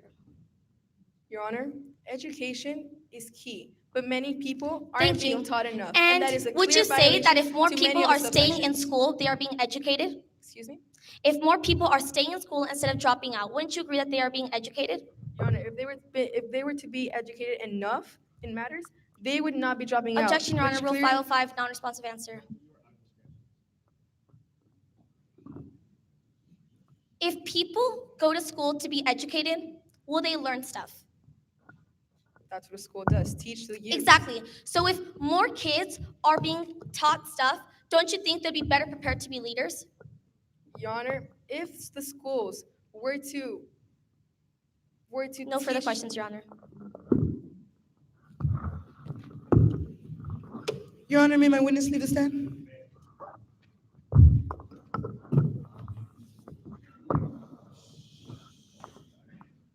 Your Honor, may my witness please be sworn in?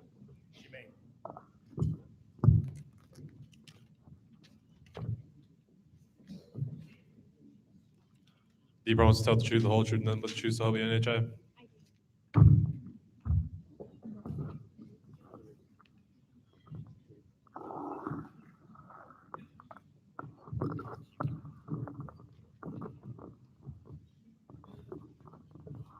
Your Honor, may I approach my witness?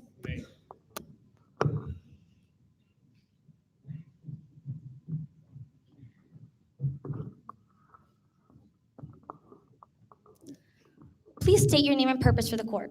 My name is Haley Henderson, representing defense witness. And why are we here today? We're here today to refute the plaintiff's claim that we are not adequately educating the Latino youth in matters of governance. How is Social Utility Code A being upheld? Social Utility Code A states whether it is in the rational self-interest of the whole community. We're performing in the rational self-interest of the whole community by providing the tools of education to each and every individual in the Latino community. According to stipulated fact number 2, a proper community leader would create opportunities, and by giving everyone the access to the internet and the unrestrained knowledge you can learn from that, we're giving them the proper tools. In fact, 94% of young Latinos access the internet at least occasionally. And 98.9% of all public libraries in the US say that they have computers available to each and every individual. That shows that they can delve into their interests by looking on the internet if they wish to do so. How is Social Utility Code B being upheld? Social Utility Code B states whether it promotes the social, economic, political, intellectual, and cultural progress of the whole community. The plaintiff has stated that Latinos are far less likely to have a government job. However, in the past, we've not had very many representatives in the House of Representatives. However, today, we have at least 36 representatives. That shows that we have made political progress. And by representing our community, they can show the other governments policies will benefit the Latino community. How is Social Utility Code C being upheld? Social Utility Code C states whether it promotes justice, meaning it honors each individual or her.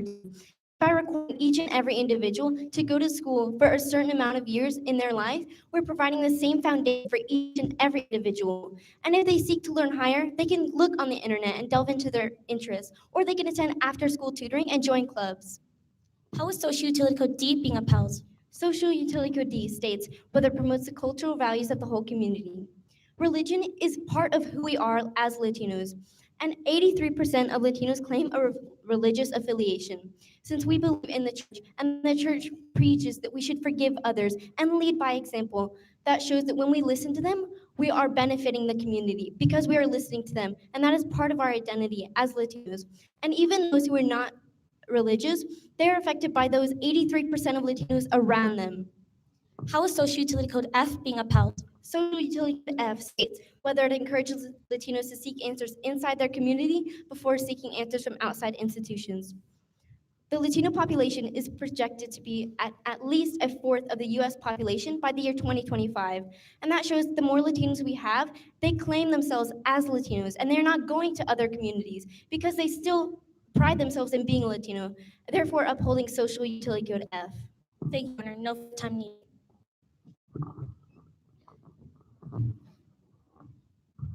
Your Honor, may I approach the witness?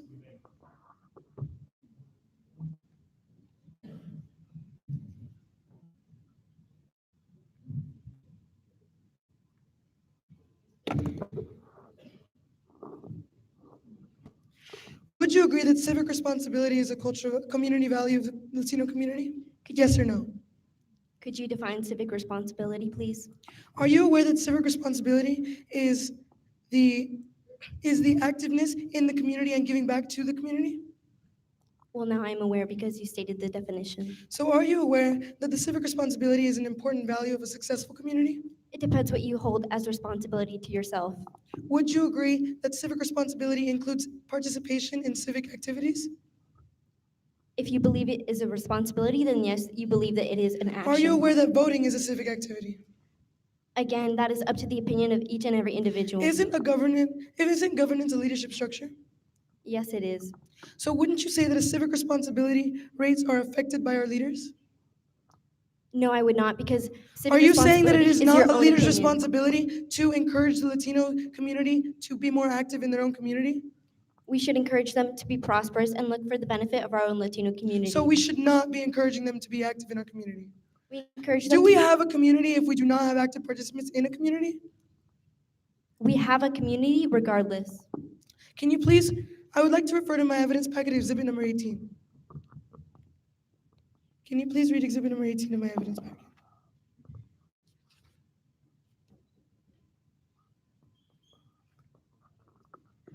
First vote not rates for Hispanics have been significantly below those of other groups. In 2016, fewer than half, 48% of Hispanic eligible voters cast a ballot. By comparison, 64.1% of whites and 66.6% of blacks voted. Thank you. Would you agree that Latinos vote for Latino representatives? No, I would not agree. So you are saying that people within the Latino community vote for people that outside of their own institution and community? That is not what I'm saying. I'm saying that they vote for who they value and who they think will do the best for the Latino community. Do you believe that people in executive positions are adequately educated in matters of governance? It depends what their executive positions. Wouldn't you agree that executive positions include leadership roles and hierarchy in terms of job? In hierarchy, yes. So would you say that an executive position requires an adequate education of governance, considering it as a leadership structure? It should, and it is, because we're providing that education. So you would say that the lack of adequately educating governance would mean the lack of involvement in these executive positions? The defense is here today to prove that there is no failure to I would like adequately to refer to educate my the evidence Latino packet, youth in exhibit matters of number governance. 44. Can you please read exhibit 44 of my evidence packet?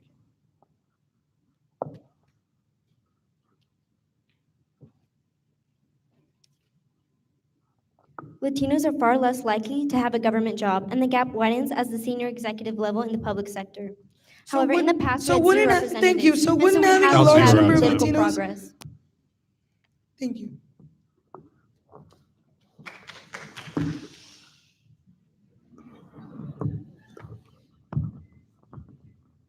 Your Honor, may I approach my witness?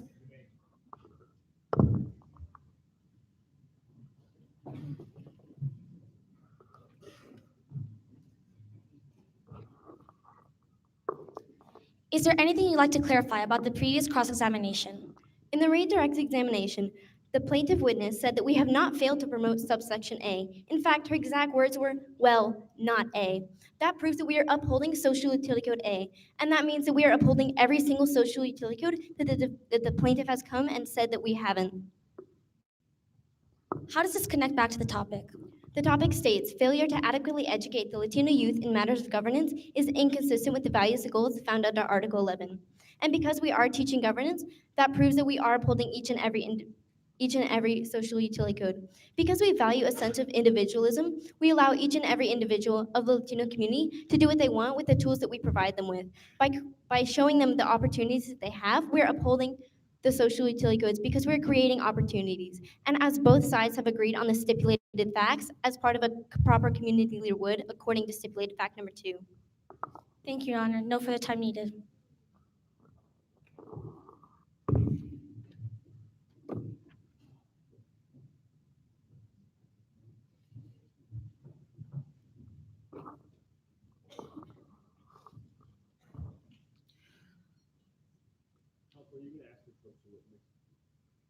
Your Honor, may I approach the witness?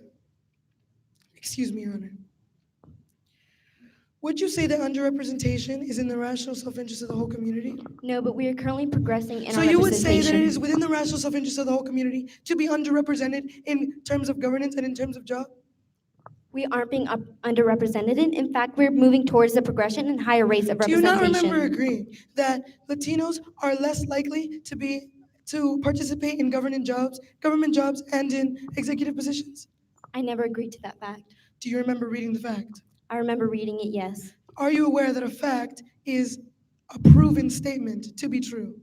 Yes, I am. However, I did not agree with that. Does a fact leave room for opinion? It can, yes. So you are saying that even though something is proven to be correct, you can still impose your own beliefs on whether or not it is true? Because I can prove it to be incorrect, yes. So, wouldn't you agree that the underrepresentation of the community means that there is a lack of justice within the community? No, it would not, because we're moving towards So you are saying that it is representation in our promoting justice community. to be underrepresented in terms of government? I'm sorry, could you repeat the question? Are you saying that are you saying that because we are underrepresented in the community and are a huge minority in government, that we are being culturally represented equally and fairly? As I've stated many times, we're not being underrepresented. Thank you, In Your Honor. fact, No we're further moving towards questions. being more represented in Congress and in the House of Representatives.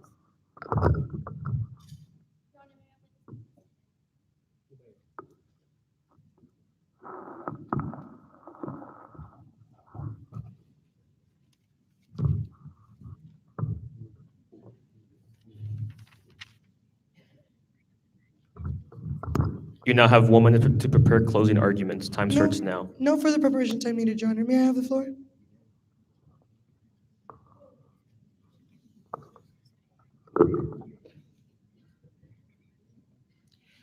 Your Honor, throughout the duration of this trial, the opposing counsel has claimed to attempt to prove progression when they have failed to do so. There is no progression in the community because there's clear violations in all the subsections mentioned, Your Honor.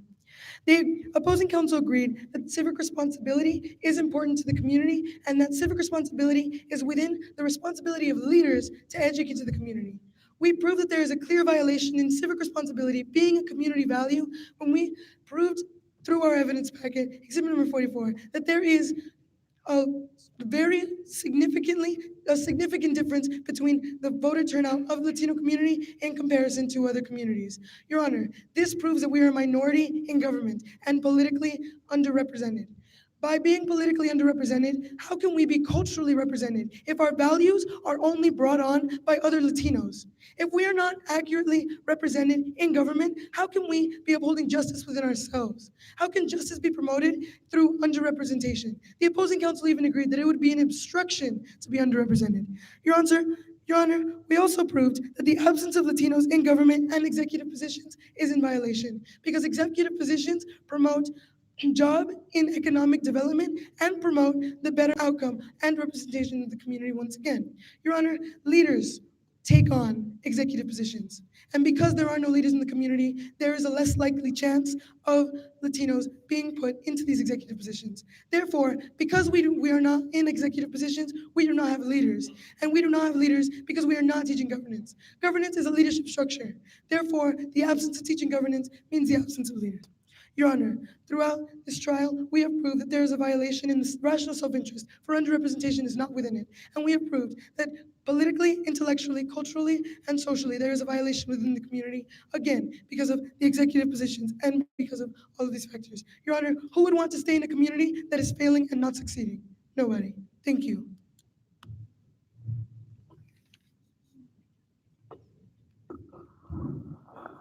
Your Honor, may I have the floor?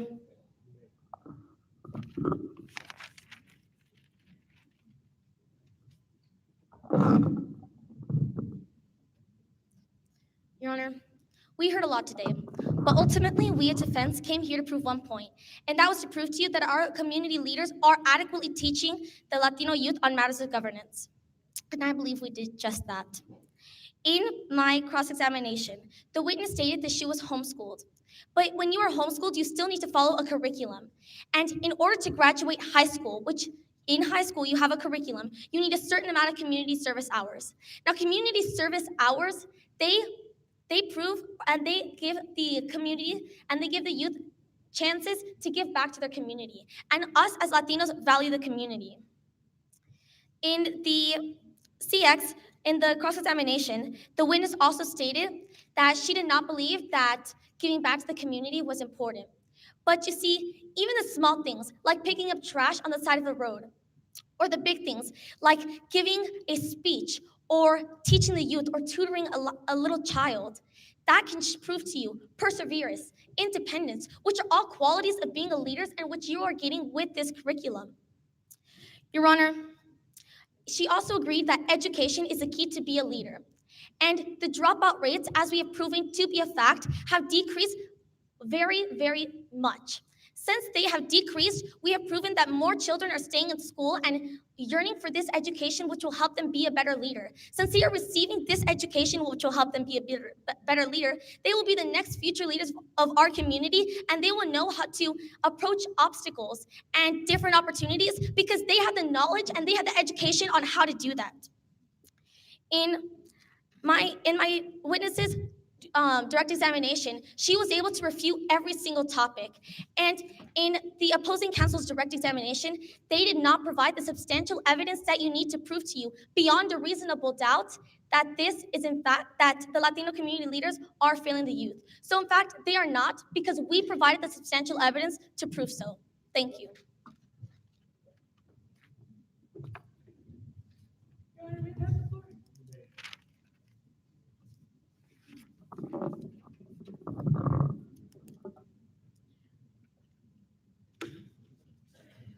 Your Honor, the opposing counsel based their arguments and their closing on community service and resources, as well as something very much required. The fact that community service is required means that my witness and other Latino communities did not feel motivated to give back to their community. And that is something that Latino leaders should be instilling, not requiring.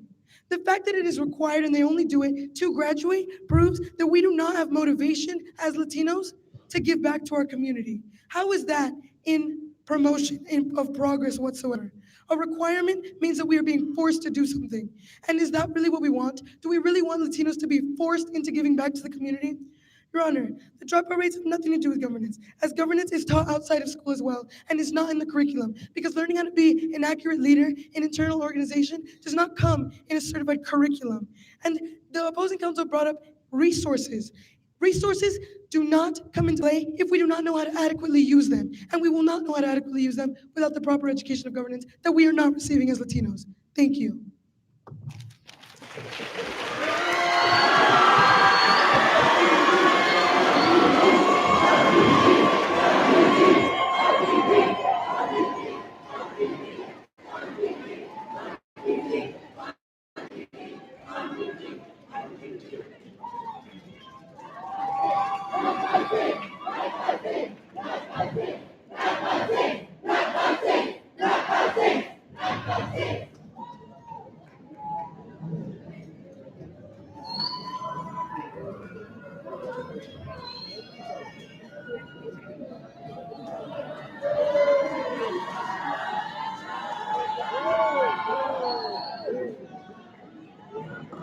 Give it up for your mock trial finalists. At this time, I'd like to invite all of the Athenaeum finalists to the stage.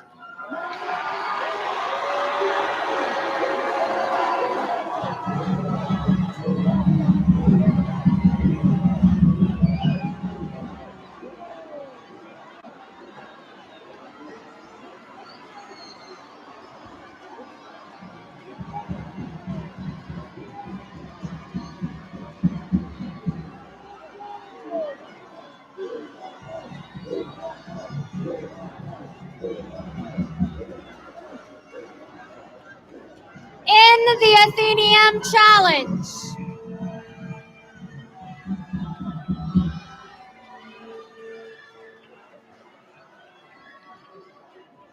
In the Athenaeum Challenge, the participants were divided into two houses, House Maxwell and House Magnolia.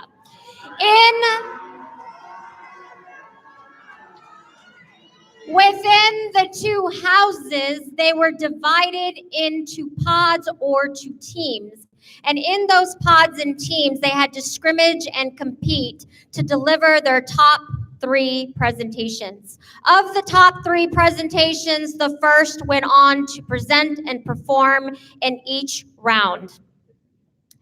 This is the outcome of 4 rounds, and these are your top performers.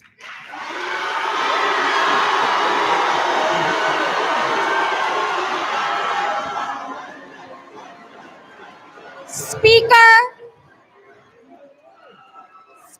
number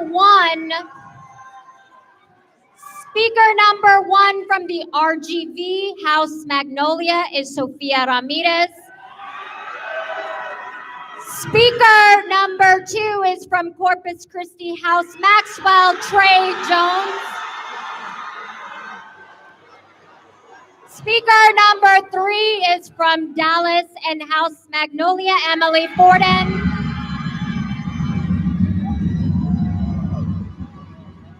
Speaker number 4 is from San Antonio House Magnolia, Anaya Zachary.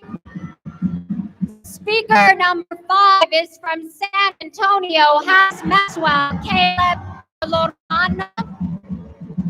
And speaker number 6 is from Dallas House Maxwell, Alejandra Castro.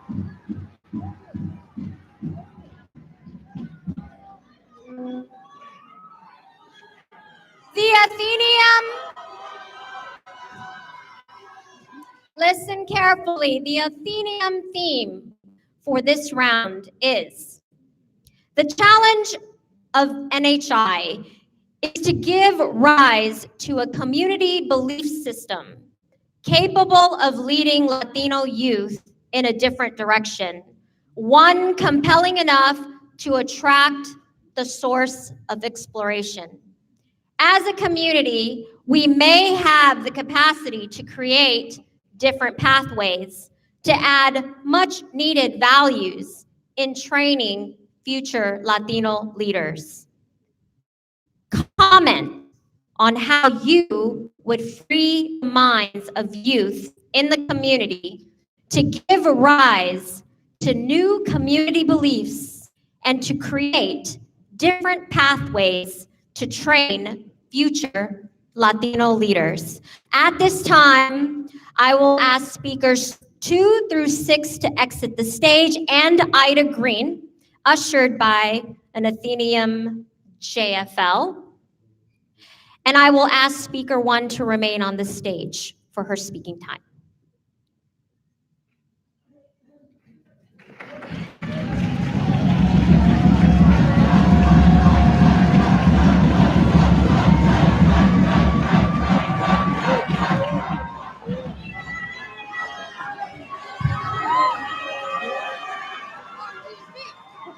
Speaker 1, before you begin, can you please repeat your name to the judges? My name is Sofia Ramirez, and I'm here representing the region of the Rio Grande Valley. If all speakers could please repeat their name when they come up on stage. Thank you. May I please be given the time signals? Time signals will be as follows: 30 seconds.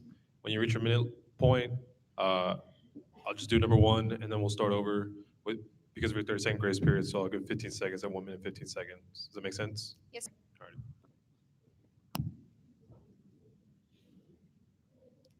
right. Our Latino community is a strong one. It is a proud one, and it is filled with individuals who are great at their job. It is filled with individuals who are hardworking and who will give anything to see this community thrive. These individuals have given their heart, their soul, their body, and their mind to our Latino community. But if we want to see our Latino community continue to prosper, continue to thrive, then we need to have sound of mind. Now, sound of mind directly correlates with free thoughts. Now, free thinking is essential to our future. Free thinking is the outlet that we have for imagination. And if we are not being able to use imagination, we will not be able to attack any problems that may come up in our community. But due to society today, we are being distracted. We are being so distracted from our free thoughts that it is completely clouding our vision of what our ultimate goal is. And that goal is to rid our Latino community of problems.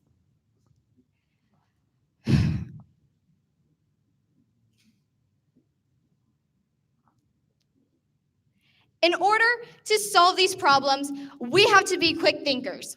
We have to be able to go to outside Latino community leaders. We have to be able to rationalize with their thoughts. We have to be able to listen to what they have to say and be able to sympathize with their point of view.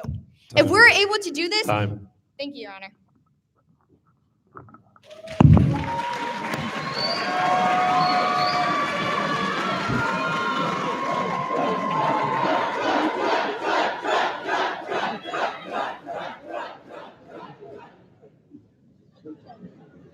I'd like to call speaker number 2 to the stage.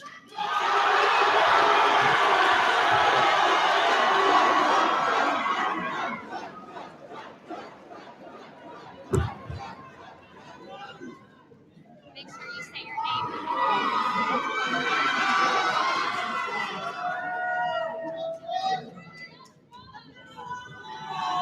Hello, I'm Troy Jones. I represent Corpus Christi, Texas.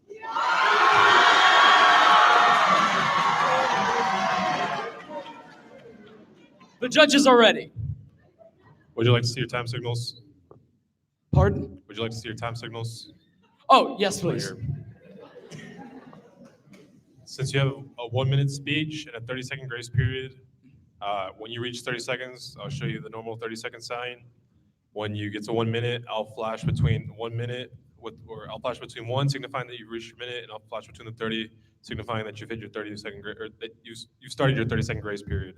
At 1:15, I'll give you the 15-second sign, and then from 5, 4, 3, 2, 1, once I get to 0, it's time. That's the end of your grace Sounds good. Everyone's ready? All right. Please.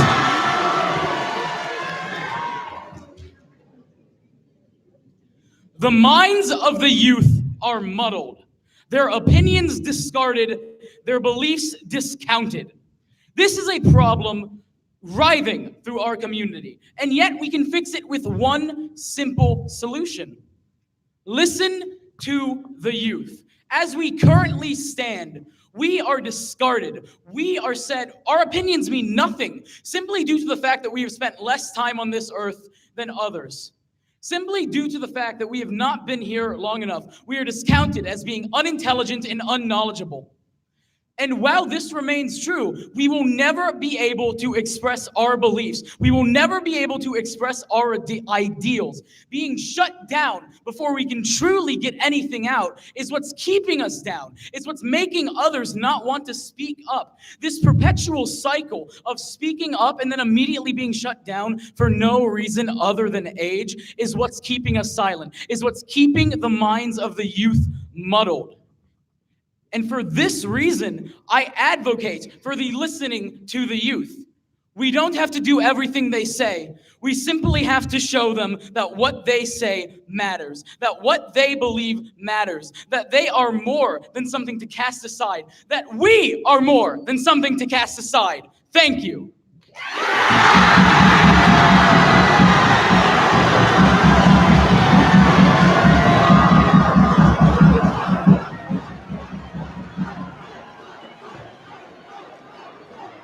I'd like to now welcome speaker number 3, Emily Forden from Dallas.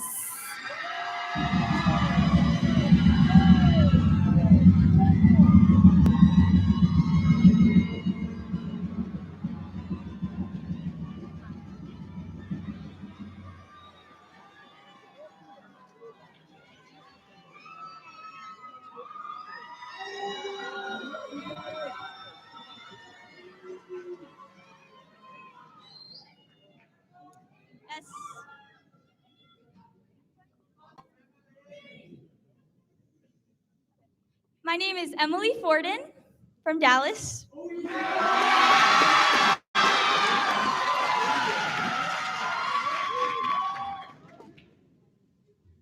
In the 21st century, we are obsessed with phones. Our eyes are constantly staring down at the screens, and we feed into the media.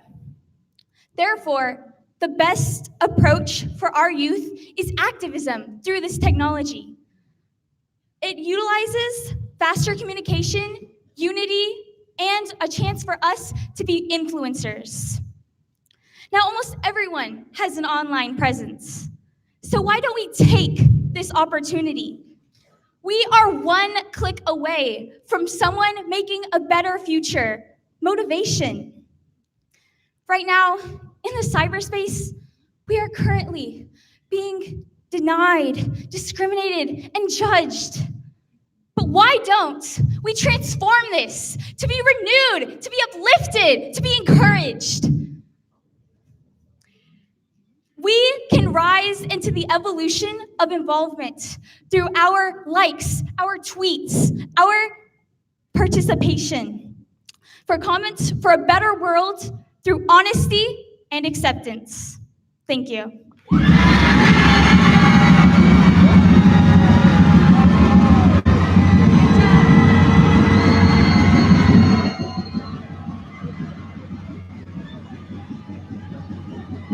I'd now like to welcome speaker number 4 from San Antonio, Anaya Zachary.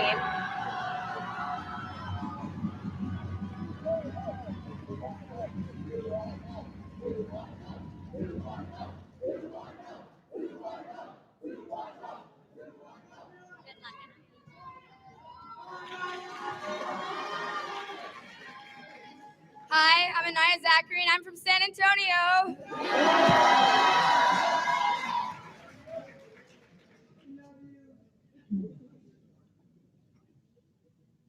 Oppression, fear, doubt. These are beliefs that have been forced upon us and our community for so many years. This stops now. This fear, this oppression, this doubt stops now. Because we are powerful. We are resilient. We are everything we want to become and more. We are the Latino community, and we are strong. All too often, people become slaves to the negative thoughts that they experience in their own community. But that stops here. We, right here, right now, recognize this issue. So it is our right, it is our duty to stand up for it. By raising awareness, by drawing attention to the fact that we are enslaved to the toxicity of the stereotypes and negative self-images imposed on us. We will break free. We will rise up. We will free our minds, and we will stand for these injustices no more. By promoting our values, by educating ourselves and one another about our governance, we will win this fight because we are the Latino community. Thank you.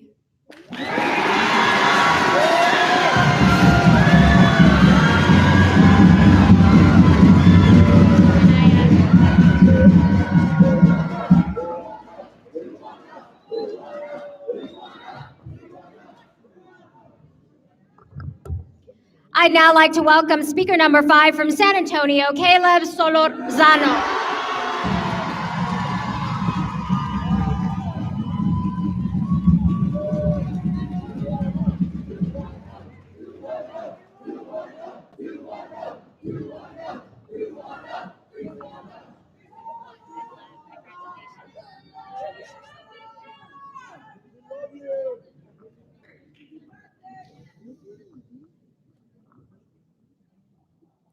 Judge, my name is Caleb Solorzano, and I'm here on behalf of the region of San Antonio.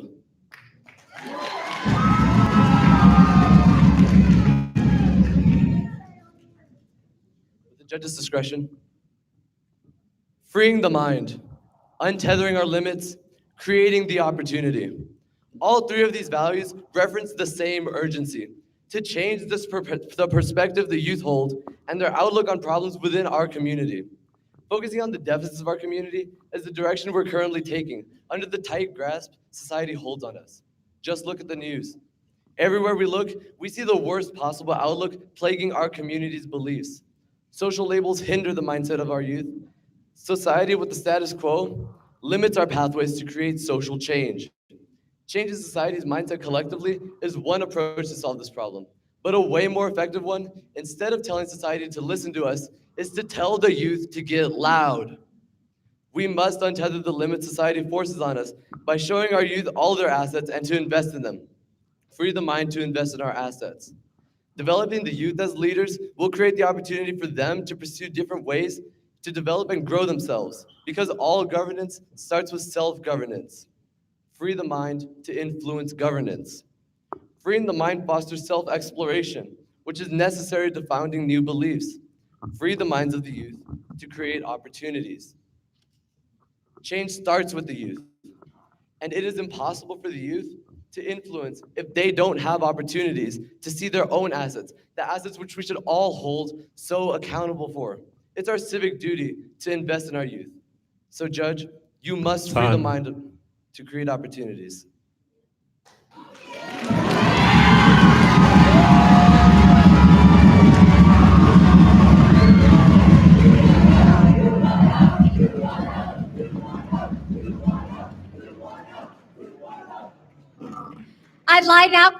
I'd like to now call to the stage speaker number 6 from Dallas, Alejandra Castro.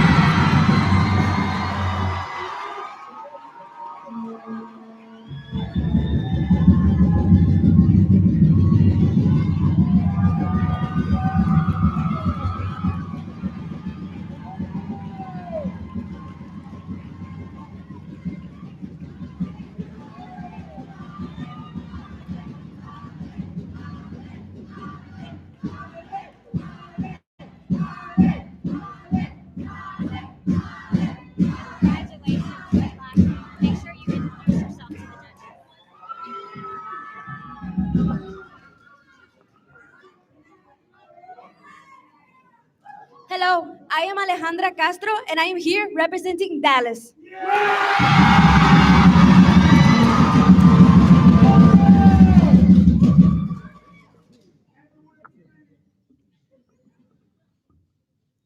In order to free the mind and to create these leaders that will help grow our community exponentially, leaders that need examples and need morals and values shown to them. Examples that contain morals like communication, humbleness, and caring. A great example that we have today is Alexandria Ocasio-Cortez. She has shown every single one of us here that we are capable of doing anything we want. Every young girl who desires to be in her position, a woman in Congress, we can do that. We can do that, and it's showing that we can do that. The value of communication. Communication is what has brought us here today. Communication helps us express our ideas. It helps us stand up to those obstacle courses, and it helps us overcome those stereotypes that are being labeled to our Latino community. Humbleness. Humbleness comes in place in helping us become one. And third reality is stated, no puedes hacer diferencia entre ellos porque uno tiene más que el otro. That comes in greatly because every single one of us here is from a different region. Every single one of us has a different background, but we are formed with one community. Nosotros somos NHI. Thank you.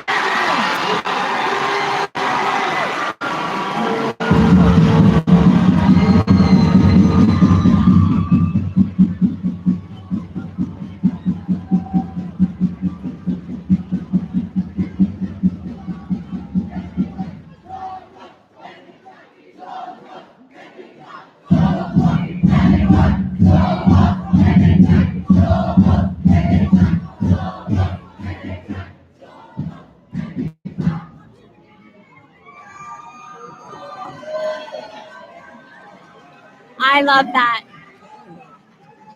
Ladies and gentlemen, a huge, huge round of applause for all of your finalists.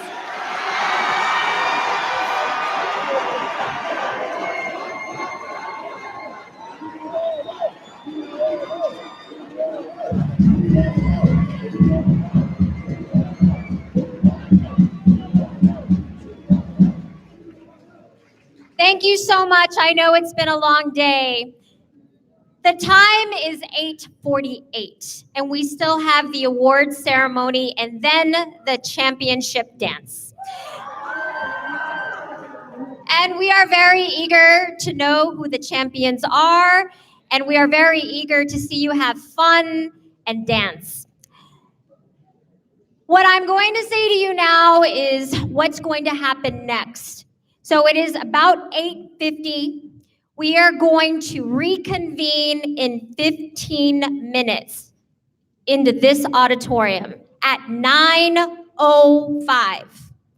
9:05. You may stay here, you may take a break, you may stretch your legs, but I need for all the regions to come back at 9:05 so that we can, hold on.